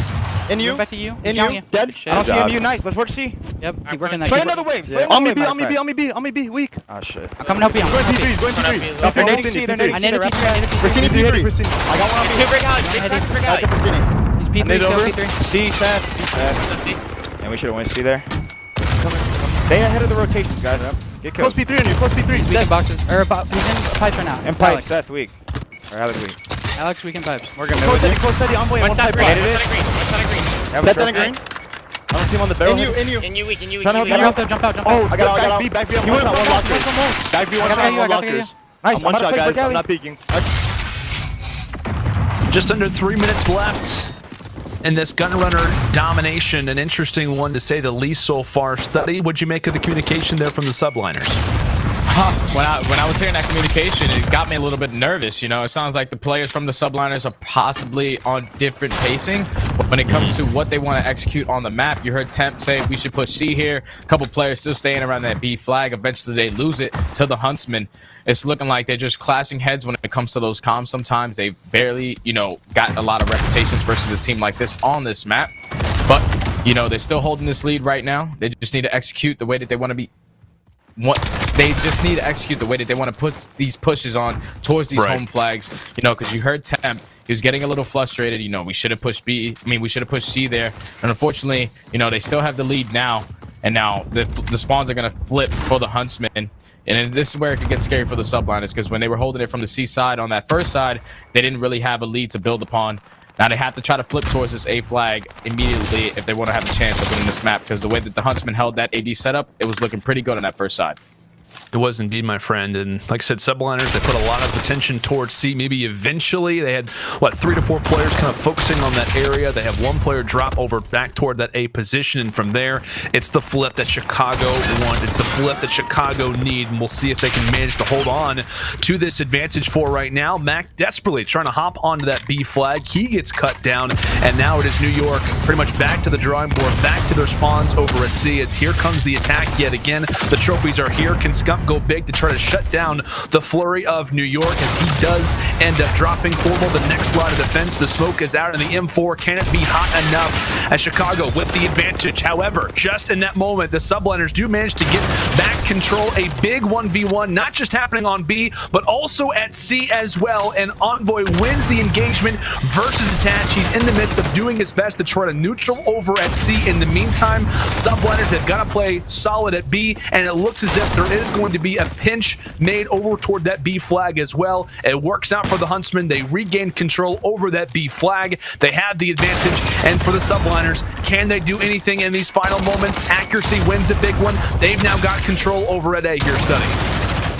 That was beautifully executed out of Envoy right there. He was able to pick up 2 kills around that bathroom area to get that neutralization towards C. Only being down 4 points, they can only get a possible 2 points in the next 10 seconds. As I say, that neutralization is going to come in on C, and the Huntsmen are going to be able to close at this map number 3.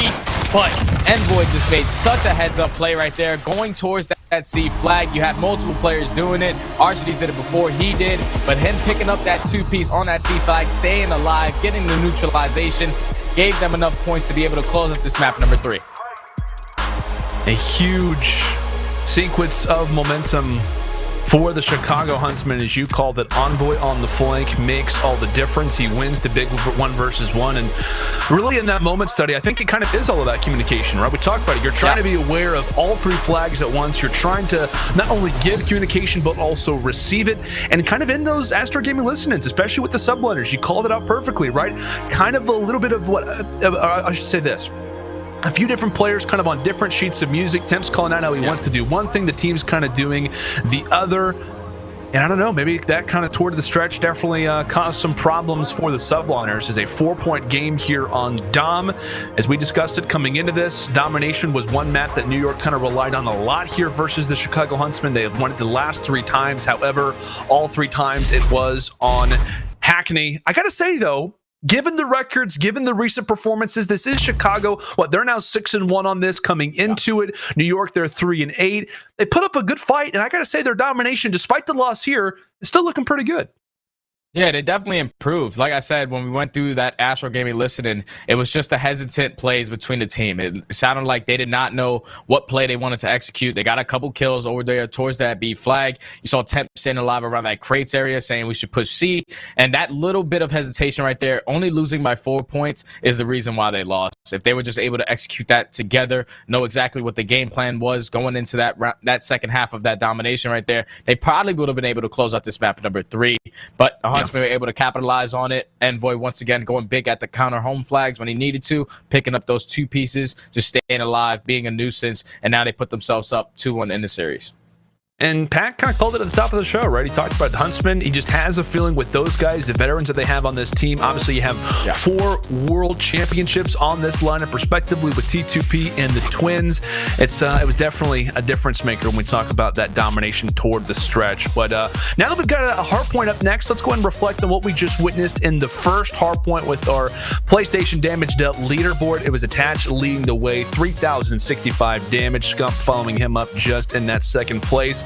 I gotta say, man, he was my Grubhub pick for a reason. Attach, in my opinion here, Study, has been so slept on throughout the entirety of this season. He has constantly been putting up numbers. He has constantly been one of the consistent pieces for the Subliners, especially with the addition of Mac. I think he's been great, and he played massive in the clutch yesterday here versus the Rocker. Yeah, man, you saw Azuma. He had that early rotation there onto this P1 hardpoint, but Attach, knowing how much time was left, knowing the position that he needed to make, 2-piece was necessary, ends up going around that blue van right there, picking up both. And this is what Attach has always done throughout his career. You remember back in World War II, he had that insane strike that came down. He walked right through it, and he was able to win a 1v2, 1v3 in that situation. He just knows what plays he needs to make at the perfect time. He's currently sitting at 30-23, and he's going to have to replicate that performance here on this map if they want to have a chance versus the Huntsmen, because yesterday versus that roster in the Minnesota Rocker, they only beat him by 2 points. And you're looking at it like they had to make a drastic comeback to win that exact map. You know, you saw big individual plays coming in from Zuma to test that P5, and then you saw right there at the very end with Attach going huge in that P1 hardpoint. Obviously, they were going up against a new roster in the Minnesota Rocker, but now you're going up against a well-cemented team in the Huntsmen, and now you're down 1-2 in the series. So you need to be able to minimize those mistakes that you had from yesterday and make it a lot better and a better performance, at least today in this first hardpoint, because in that first hardpoint, they were able to start off really hot. Hopefully, they're able to do this on this map number 4 to force it to a game 5. Yeah, man, it's going to be a fun one, right? We talked about a number of different guys to look out for. I'm glad you brought that up, by the way. I haven't thought of London docks in such a long time, but when we talk about maps specifically, right? Attach kind of going off. We talked about it versus Minnesota. It was on what map, Study? It was on Hackney. It was on Hackney. I gave you a little pop quiz. Apologies for that. And you know what the next map that we have lined up is? It's Hackney Yard, buddy. It's Hackney Yard. I'm sorry. I'm just trying to give you some quick little rapid fire questions. It's Hackney Yard hardpoint coming up next. Again, I'm excited to see if that same kind of clutchness has the ability to come through here from the Subliners. Hackney Yard hardpoint. It was an interesting one yesterday. We talked about both of these teams. Chicago has a pretty respectable record on this one, 7-5. New York just behind them at 6-5. I tell you what, if we go to a game 5, I know we've already got our burritos, but I tell you what, I'd love some more of them, possibly round 11s. I hear you calling them out. I don't know, man. Like I said, all the analysts all predicted a 3-2 in this series, and I'm interested to see if the Subliners can in fact force that game 5. Yeah, the thing about the Subliners yesterday, even versus the Minnesota Rocker, they were getting pummeled when it came to that P1 hardpoint, but they did a great job at holding that P2 hardpoint at tires, you know, holding basically full 60s on both sides. Now, the only thing when I think about the Huntsmen, I'm going back to when the Huntsmen were playing domination on Hackney Yard, and OJLA was not able to flip that spawn for 4.5 minutes. And I already know Form was going to be posted up back by that fire car on that far right side next to green, just staying alive as long as he can. Now, the Subliners are going to have to get an early break, you know, just the way that they were executing in that first hard point, just breaking early, you know, setting up for new hills, trapping them in when they need to, and picking up some hill time. You know, yesterday versus the Minnesota Rocker, went down to the absolute wire. You're going up against the Huntsmen. You cannot let that happen here. Now, in terms of the Subliners, I think it's kind of fair to say a lot of eyes are on the Chicago Huntsmen just kind of based off the way that they've played. Of course, we can kind of talk on the Subliners' record on this map respectively, but as the team that is down kind of coming into this, we saw the early hardpoint victory on Ramaza for the Subliners. Who are you looking at specifically here for New York to be the difference maker to force us to that Game 5? I'm definitely looking at Temp. This is a player that, you know, was MVP caliber last year in Black Ops 4. And then now he's obviously taking a step back, you know, with the addition of Mac. You know, you have accuracy. I mean, you have accuracy, you have attach, you have Zuma, who are all able to keep up with the pace. But with Temp just being that comfortable player that he is now with this flex roll, submachine gun, AR in his hands, you can see him consistently swapping out throughout this entire map for certain hard points. But I'm expecting him to go huge for the roster, because when Temp gets hyped from a personal perspective, it's really hard to match his energy. You know, like if he's gonna start yelling and stuff like that, that's how you know he's really performing at his highest peak. So I'm definitely looking at him to be that player to step up. Now, we've talked about it, Chicago Huntsmen versus New York Subliners. We've read this a multitude of different times. How many times they faced off against each other throughout the season? They faced off 5 different times, and in 3 of those series, they have, in fact, played a Hackney Yard hardpoint. It's currently a 2-1 advantage of Chicago Huntsmen, but in fact, the most recent time they did play a hardpoint on Hackney was in the Game 5 loss. The Subliners did end up suffering, but they did, in fact, win the Game 4 hardpoint on Hackney. So, hey, it's happened before. It could very well happen now. A Game 5 could be in our midst, or we very well could see Chicago begin to close that opportunity, to close that window of opportunity, that possible door. The Subliners are going to do everything they can to break on through. And speaking of door, Envoy hoping to try to shut them down at the start. Scump as well, providing some great SMG pressure as the Chicago Huntsmen realize the value of that next rotation they've got currently spawned for. And the Huntsmen are coming in hot right off the rip, you know, picking up at least 20-25 seconds so far, uncontested on the hard point, getting every single kill. And Subliners need to answer back soon, because like I said, that rotation towards that P2 hard point can get completely out of hand. Huntsmen, unfortunately, they were able to get 28 seconds there, and that's not a bad job if you're the Huntsmen there. You have to eventually hold them to make sure they're not able to break into that tire shot. It's looking like they're going to try to contest this a little bit more. Arcedy's picking up at least 2 kills into this P1 hard point, but the final 10 seconds are going to go in favor of the Subliners. We basically have a tie game with the full setup from the Huntsmen going into this P2. I think I saw Scump starting off 8-0. The SMGs, as you called it, my friend, are definitely hot to start things off. The smokes are out, and we'll see what New York's possible 10th could be. Take a look at Zero. That's going to be Zuma trying to make his way on in. He manages to shut down Prestini, and now Mac is going to be here for the fray. We do say goodbye to Tommy, at least for now, but Mac very well could make good on what was earlier Zuma's opportunity, what was his play. And now Mac finding himself on the flank. He'll cut down 2. Temp as well, putting in some damage. The New York Subliners, they have broken the 2nd hardest hill into CDL here at Tire Shop. They do a decent job in the early stages of getting some time at P1, and despite the early streak, despite the setup from Chicago, they break on through. That's exactly what you want to see out of the Subliners. A nice early break. Mac sitting on a current 7-kill spree, you know, with this assault rifle. We usually think about Mac with that submachine gun, but he's another player who can just swap and do it all for his roster when he needs to. Now they're able to put themselves up at least 30 points going into this next hard point, and that's the best case scenario for the Subliners. You gave up a couple seconds on that P1 hill, but getting an immediate break towards that tire shop is exactly the way you need to answer it back. They put themselves up at least 20 points. They do have the favorable spawns going into that P4, but you cannot let the Huntsmen build that lead back up with this hard point on P3. Yeah, you just got to be aware of it constantly, man. The Zuma flank, it's been it's been a t-shirt before. It's been known since 2015. This guy on the flank can absolutely cause some problems. He was definitely one of the catalysts that managed to make the Subliners go ahead and break. But in the meantime, Smokestack, not often a hill that you see a lot of love for. Chicago, though, despite what is currently a contest fest normally, is doing a great job of trying to get back some time. The hill currently vacant, but that's all right. Chicago keeping in mind the future spawns. When we talk about office, especially when we talk about dock building as well, Chicago are looking to kind of hold over toward that left side. And just as I say that, a number of different kills come through. In fact, 5 in the feed for the Subliners, as now they have preferred spawns.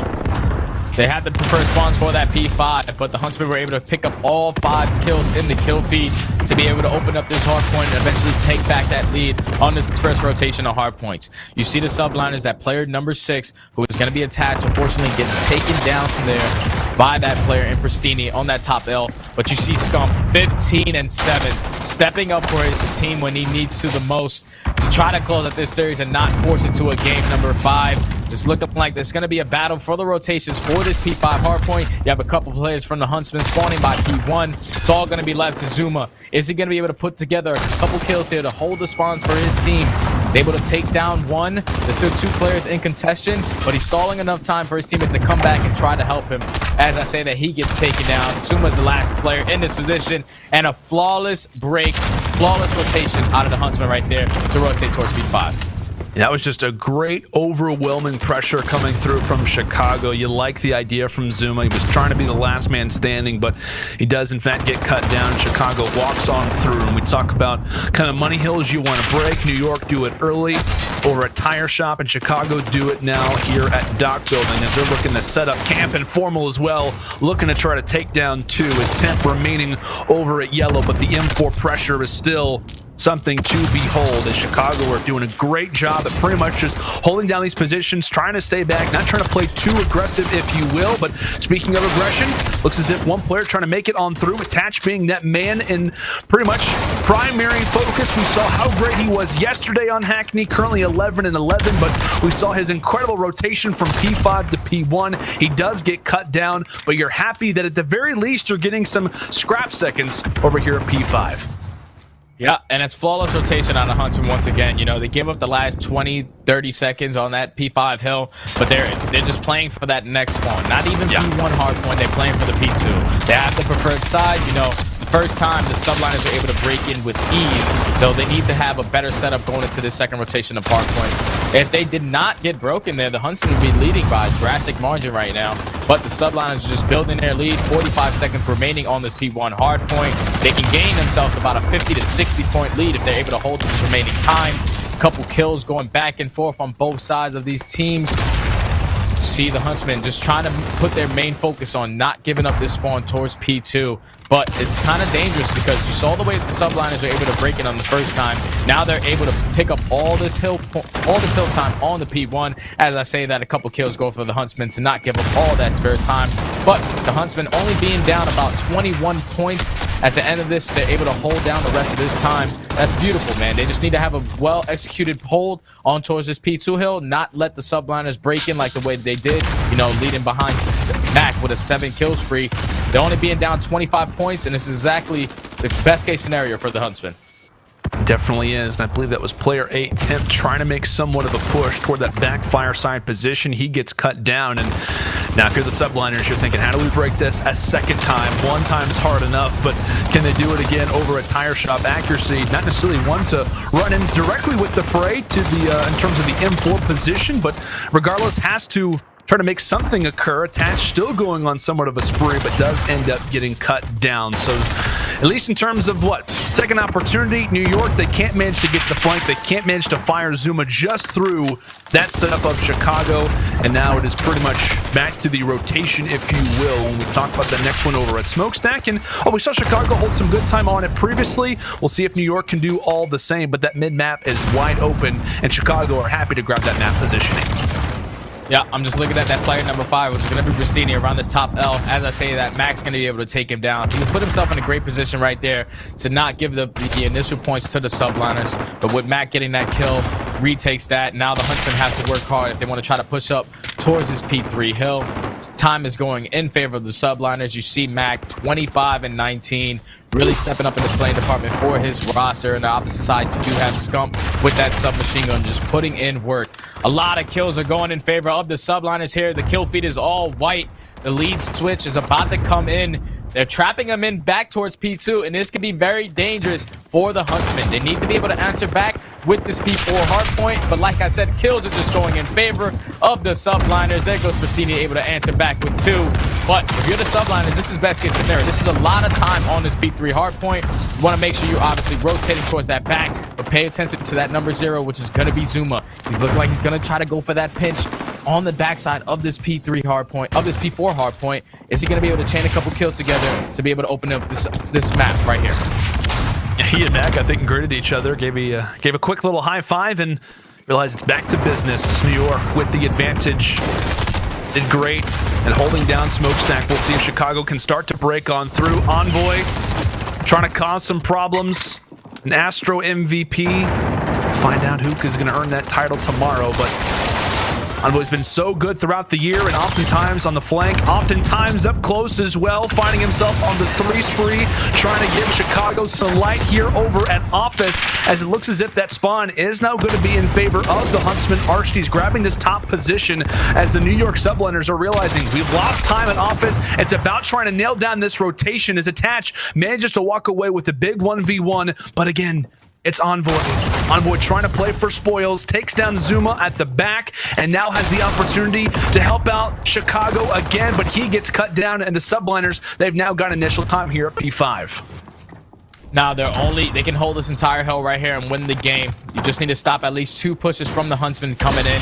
You see a couple players from the Subliners just playing corners, not trying to put too much risk out there, just trying to get every kill possible. A couple players coming in front of Zuma. He's able to take down 1, puts a couple shots into the second player, but his teammates able to trade that. Now only needing 15 more points. Huntsmen have 1 more push. Someone needs to go big and pop a 2-piece. Rossini's going to try to start it off with a kill onto Temp, able to win the second versus Attach.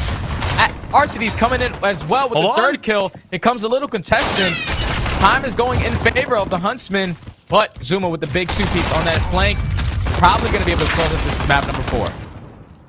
The Subliners managed to do it, 250 to 231. They lock it down just when we started to question them, just when we started to debate whether or not it could be the Huntsmen walking away with this series. The Subliners managed to fire back in just the right time. We were calling out Envoy. We were calling out a number of different guys who can be big difference makers, but New York, they break on through. They get that dock building control, and they managed to force us to a Game 5 study. We thought it could happen. The analysts predicted it, and I'll be honest, I thought it had the legs to go to a Game 5. I thought it would be a 3-1. I'm not gonna, expand upon that too much, but I'm just excited that we do have a Game 5 in our midst. We thought it had the legs to get there, and it will. As we look here kind of throughout the scorecard, Mac finishes off 31 and 24, 26 and 17 from accuracy. On the other end, 31 and 26 from Scump, 21 and 26 from Archie's. A few different guys to kind of look out for. New York led the way when we talk about slang, and had it not been for a few kind of influential kills toward the stretch, could have been Chicago walking away with the 3-1 victory here. Yeah, man, I'm just going back to the beginning of that hard point. You saw Chicago pick up 28 seconds on that P1. They were fully set up going into tire shot, but the Subliners leading behind Mac with the 7 kills. We were able to break that immediately. And only losing by 19 points, just look at it. Like, if you would have held that P2 for 19 to 20 seconds instead of getting broken immediately, you would be able to close out this series in a 3-1. Now we're going to a last map, which is going to be St. Petro, and it's going to be an absolute banger of a Game 5. It is, man. The St. Petro S&D, we've seen it a few different times, and it very well could treat us to another phenomenal end to a series. When we come back, it is Game 5 between Chicago Huntsmen and Subliners. Stay with us.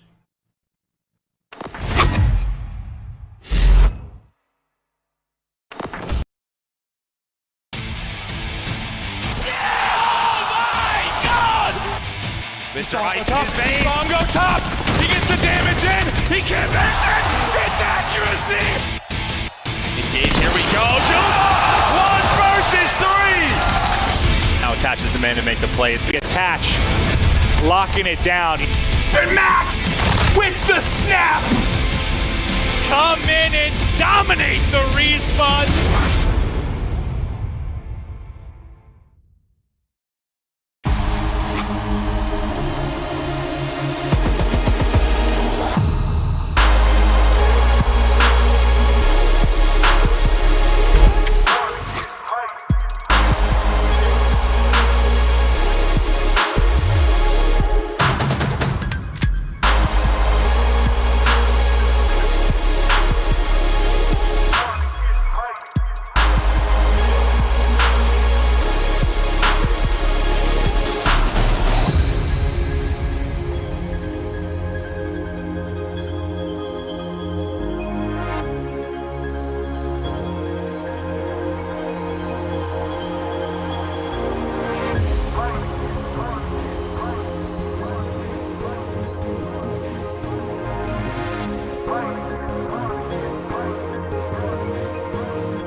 Want to play Search and Destroy like a pro? Here's some S&D recon from the U.S. Air Force. This time, we're flying to Russia to get some recon on St. Petrograd. First, let's look at the spawns and bomb sites. The defense spawns right next to bomb site B. Really tricky to hit if you're on offense. However, bomb site A is in much more neutral territory and a lot easier to reach. Most pro teams tend to focus their early attention on bomb site A, so that's where we'll be focusing ourselves. If you're on defense, it's all about shutting down the offense's first push onto bomb site A. If you want to watch both mid-map and go for an early first blood, try starting right here with a sniper rifle. This is a great position to catch any attackers pushing the street or crossing to bomb site A. Let's see how God RX of the Minnesota Rocker does it. If you prefer a more explosive defense, grab a grenade and run straight for bomb site A. Once you're on site, aim right for the car in front of the diner. If any attackers are running straight for the bomb site, they'll run right into the explosion.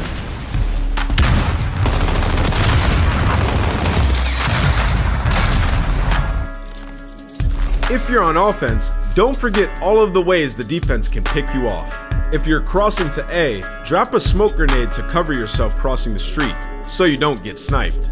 But if you want to fight back, grab a sniper of your own and hop right up here like pro player Simp. If you're not the type to sit back for a pick, grab an SMG and a smoke and hit mid-map fast. Throw your smoke grenade towards the defense spawn and run straight for the bomb site. With a little bit of luck, you might just catch the enemy completely off guard.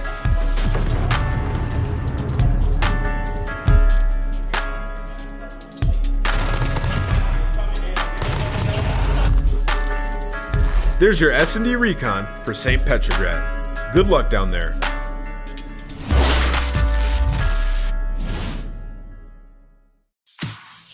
That was Search and Destroy, or rather your S&D Recon, presented by the U.S. Air Force. Namos always does a phenomenal job at giving us some insight, as St. Petrograd will in fact be Game 5 here for our series study. We thought that it had the opportunity to get here, and it is. St. Petro S&D, what we've seen both teams on this map respectively a number of different times throughout the season. Chicago 6-1, New York 6-2. Oh boy, this one definitely could be interesting, and you never know, man. Could we have back-to-back round 11s, back-to-back burritos?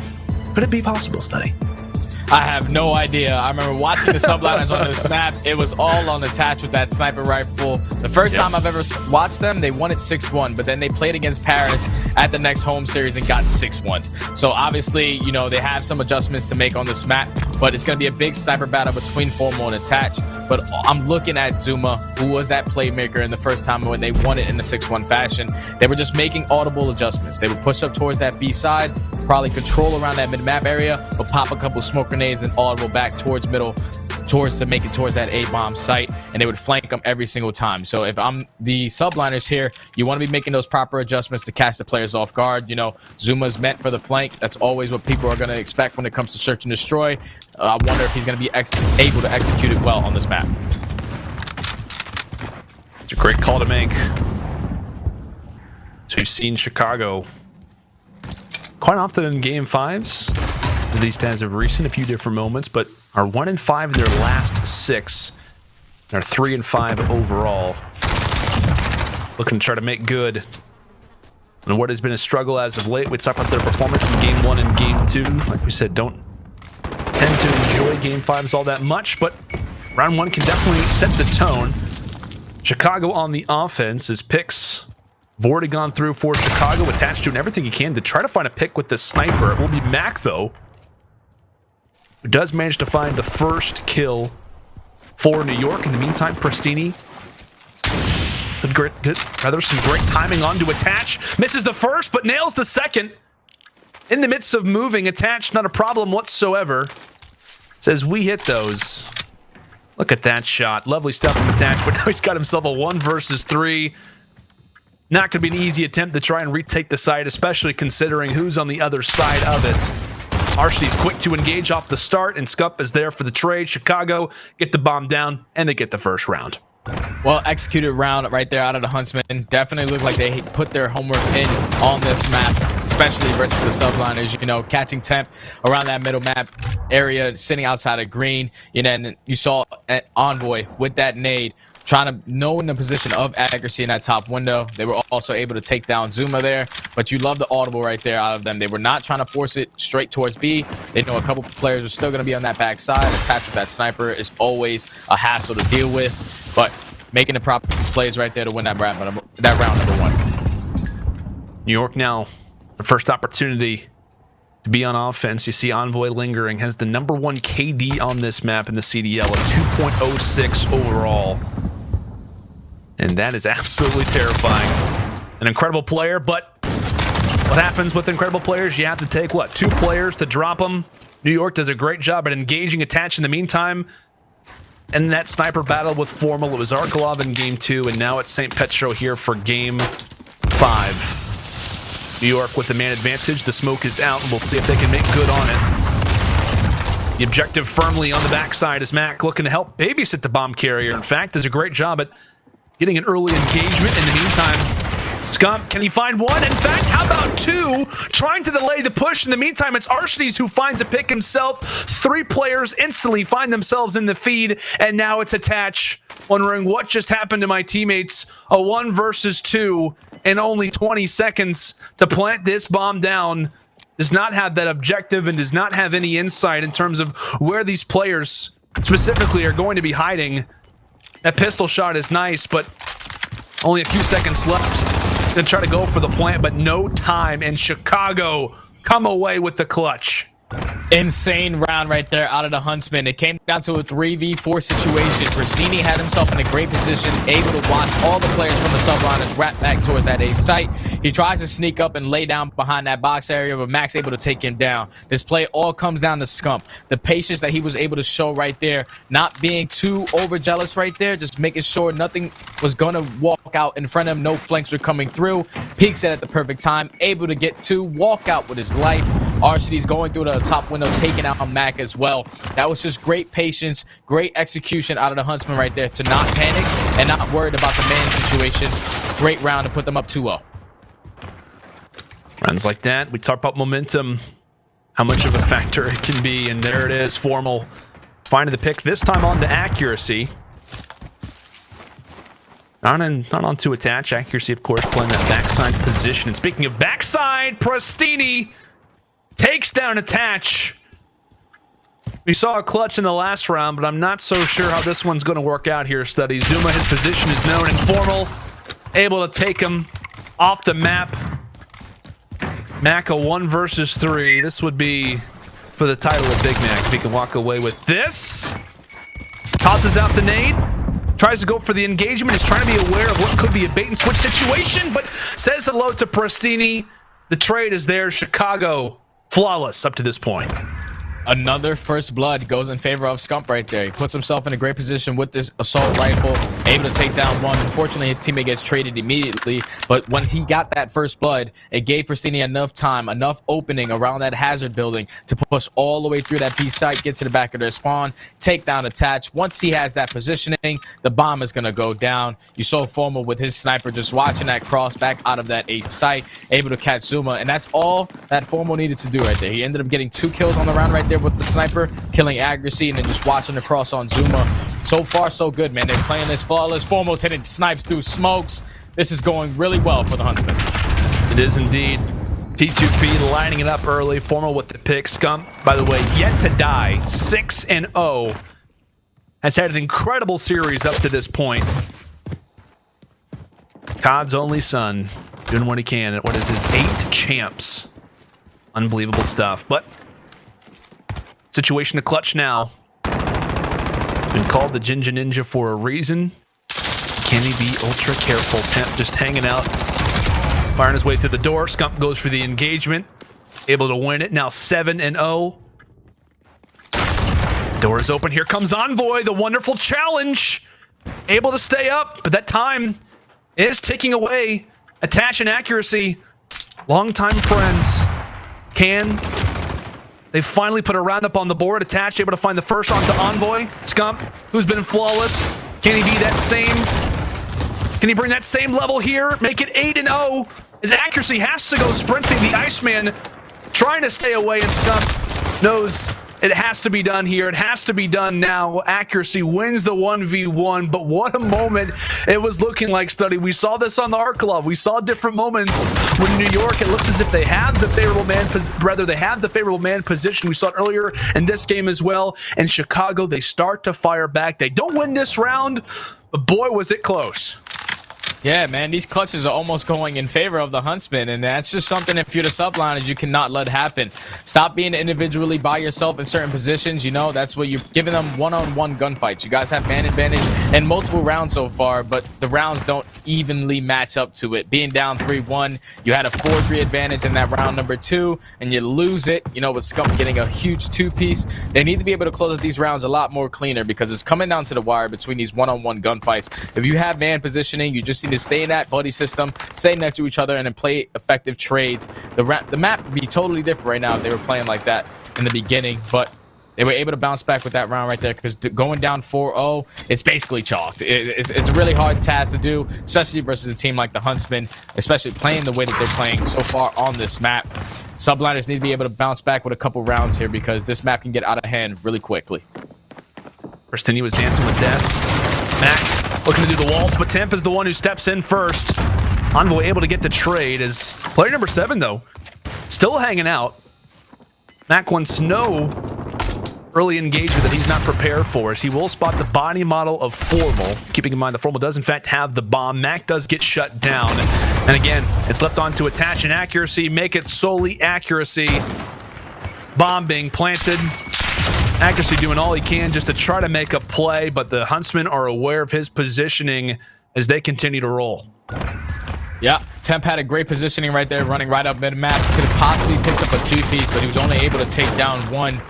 Players like Envoy, who were just one shot on that back arch's way, decided he needed to push or he was going to die. Pushes and gets great timing onto Zuma, playing in that back shack area, able to give themselves the man advantage. I just love the aggression shown and the adjustments out of the Huntsmen so far. You see Scump, knowing that a player was in that little shack, did not hesitate, did not rush it either. Waited for Formal to give him some assistance with that stun, able to take down Mac. Now they put themselves up 4-1 on the map. Like I said, the subliners, they need to be answering back. You have players like Zuma, players like Temp currently sitting at both 1 and 5. They need to step up here soon, man, before it gets really out of hand. Look at Pristini. Look at this positioning. Has made his way up through mid-map despite the sniper presence from Attach. New York able to answer, though. Got a little bit scary for a moment. Chicago wanting to put what could be one of the final daggers of this series in. New York still on this offense. Have some map positioning that they still want to gain. A, by no means comfortable sight. just in terms of what players that could be through mid-map, but they don't really care. They're going to toss up the smoke and actually make their way through arches, but Arcity's here. Temp, though, wants none of it. A motivated man coming into Champs has not historically had a great placement, but wants the opportunity to shut down one of the big dogs as far as possible. Temp wins a huge 1v1, but this could be Scump's opportunity yet again. Just sees that the bomb's been planted. Can he catch the edge of Temp? He does. Finds the first pick. Envoy in the meantime takes down Zuma. A 2 versus 2, in which the first engagement drops on in. Say goodbye to Mac. And it's all going to be on to Attach, who gets met by the nade. A 12-1 Scump will help silence what could have been the swing run for the Subliners, as Chicago now finds themselves up 5-1 and a much more favorable position in the King study. He is going off.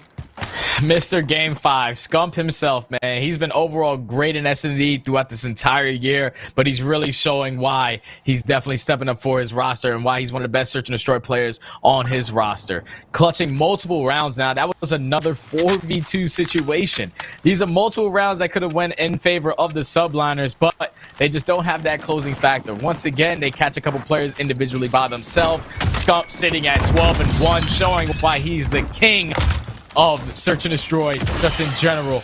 But there was one round away, man. So far, everything the Subliners have thrown at them, the Huntsmen have had an answer for it. But that's a good way to start if you're Mac, getting first blood on a Pristini. Yeah, if you're the Subliners, it's just about trying to stay alive, trying to distance this one as long as you can. Any positive would do wonders. Scump 12-1. Can he keep up at same slaying pace? Pristini shut down early. His twin Archies as well cut down.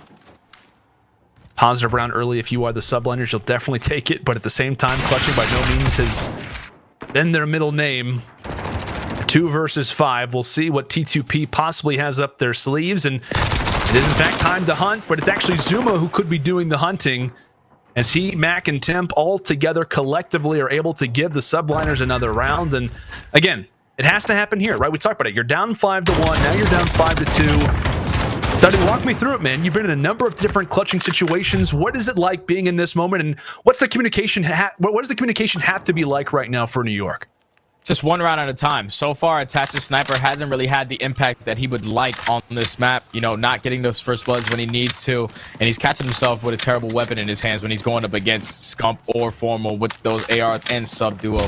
You know, if you're one round at a time right now, you need to win your first offensive round. You know, you need players like Zuma to step up, do what he does best at that flank. Also going to be able to catch a player in Pristini, trying to be too aggressive middle. And that's exactly the way you want to answer back. You know, just eventually work towards the man advantage. They've had it in multiple rounds so far. They just need to be able to execute and close out. They have a minute left on the clock. It's looking like they're going to try to commit this towards the safe bomb site. But RCD's in the great position that he's in, able to take down one and tie it up in a 4-4 situation. But Arcity's indeed. The M4s from that top positioning could definitely start to rain down some terror. Temp looking to help try to be the entry man. The door opens, and the nade as well. Scump manages to stay alive regardless. Bomb site by no means open, if you want to call it that. Formal cut down. Mac able to win the first, and here comes the second engagement. He and Zuma together, combining well. Envoy Arcees, though, able to level the playing field. Another 2 versus 2 situation. Can Chicago clutch up again? Here comes the first. Envoy wins it, and there goes Arcides as well. Chicago Huntsmen clutch it up again. A situation that did not look like it was going to go in their hands. It looked like it was going to be the Subliners.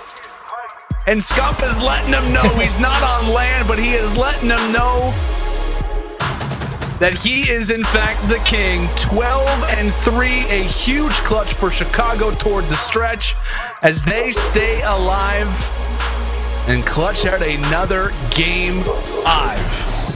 Multiple rounds where the Subliners had man advantage. They just looked like they were out of sync, man. Like right there, it was a 4v2. A stun comes into the door, and then RCDs and Envoy are able to pick up 2 and tie it up to a 2v2 situation. I would have liked to see them just be aggressive towards that bomb, plant it, and make the play come to them, but they decided to be too aggressive right there. Envoy and RCD's perfect positioning right there to kill both of those last two players. And it all just came down to the clutch factor, man. You know, the Subliners had multiple man advantages in multiple rounds, and they just were not able to close it out. You saw Zuma trying to put himself in great position with that sub and trying to be aggressive and win a couple gunfights. Just wasn't enough for RCDs and Envoy right there in that last couple of rounds. Scump going huge this entire map, 12-3, like you said, showing why he's the king. But if you're for the Subliners, man, you got to look back at that and just be like, dude, we had man advantage in every single round. We could have planted this bomb in this situation. We just didn't check this proper corner where Scump was in that two-piece one round. You know, there was little mini mistakes that they can definitely improve on going into their losers bracket run now. But if you're the Huntsman, man, you got to be feeling really good, especially starting the series the way you did in that first hard point so slow. Yeah, right. We talk about clutch. That's what you're going to need to have, especially when we talk about playoffs, when we talk about champs. I tell you what, man, it was a mixture of clutch. It was a mixture of Scump just going off. Our scuff play of the game involves the king himself, right? Having a number of different major moments throughout this game, a number of different major moments throughout this search and destroy. Oh, man. Like I said, it really was the clutching, man. It was the clutching. It was the ability for Chicago Huntsmen down the stretch in these 2v4, 2v5, whatever it may be, type of situations where they managed to stay alive and come out on top. It happened early, in fact, even in round number 2. And the Huntsmen continued to feed off of that hype and that energy all throughout this game 5. Yeah, man, that energy. When you see your teammates clutch a 2v4, you're through the roof. You know Scump. You saw him at the end of that game right there, just being hype, pounding his chest, showing why he's the king. You definitely deserve it, man. You know, when you're in a game 5, a lot of pressure can be on you, but he did not let that get to him. You know, playing patient as he did for certain rounds, clutching up the rounds that they needed to, definitely showed why the Huntsmen improved in their search and destroy gameplay overall throughout this time that they had off. They win both search and destroys, even though the first one was a 6-5 finish. You got to be feeling a lot better closing out that game number 5 and a 6-2, moving on to the rest of the tournament. Yeah, and that was something that Nameless kind of hit on toward the top of the broadcast, was a matter of like, what Chicago are we going to see? Because at times they look excellent in search and destroy, at times they look flat. And I think early it is great to see that Chicago is coming through and walking away with these search and destroys, because oftentimes when they're winning that game 2 S&D, they are looking great specifically. And so, like I said, this now kind of sets us up, though, Study, for an interesting matchup. Looking forward throughout the playoffs. It's going to be Atlanta versus the Huntsmen. It's going to be our second time of the season being able to watch it. The stakes have never been higher. The storylines have never been more interesting. What do you feel about the Huntsmen rematching against Atlanta FaZe here?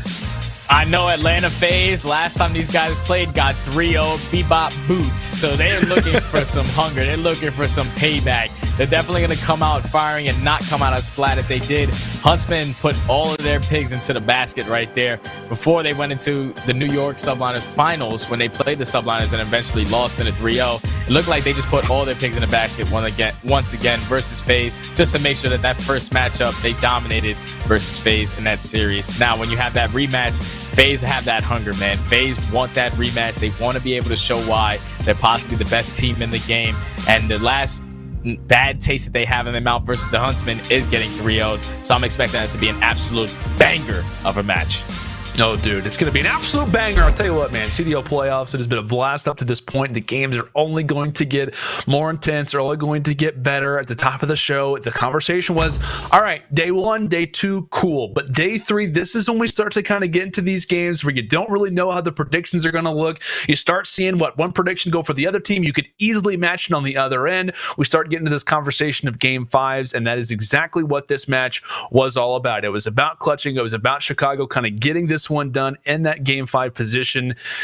Oh boy, I cannot wait to see exactly how the rest of playoffs begins to shake up, because again, like I said, we talked about a number of different matches to look forward to. I cannot wait to see exactly what could be in store for the rest of this day and obviously leading up into Champs Weekend. But one thing that I also do want to highlight, we talked about this kind of CDL regular season, has in fact been the challenger side, right? The challenger teams, the way that these players have kind of started to come up has been incredibly impressive. Study really kind of throughout a majority of the year. There's been a lot of talks from a number of different teams in light of how the challenger teams are playing, right? In terms of the way that certain players have kind of started to showcase themselves, and really kind of throughout a lot of this year, it has been guys like Awakening, guys like Mac, guys like Vivid. I mean, a number of different players that we'll take a look throughout the list here that have been making a difference, and it's been impressive to see all throughout this Modern Warfare season.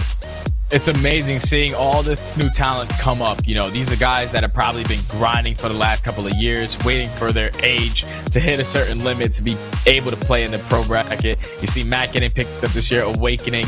As soon as he joined Florida, immediate impact, back-to-back home series champions. Yeah. You know, players like Vivid and Spark, you know, with the LA Gorillas, unfortunately did not have a great season. They went through multiple different rosters. But if you're looking at OGLA with Hollow and Draza, that is like the biggest pickup for me. These are two players who have just been grinding throughout this entire year. I was actually able to cast over Draza at one of the little local events. He ended up winning. He was playing with Parasite, and you could just tell like the guy is dripping passion. He was ready for this opportunity, and I'm happy to see that they're here showing what they're all about.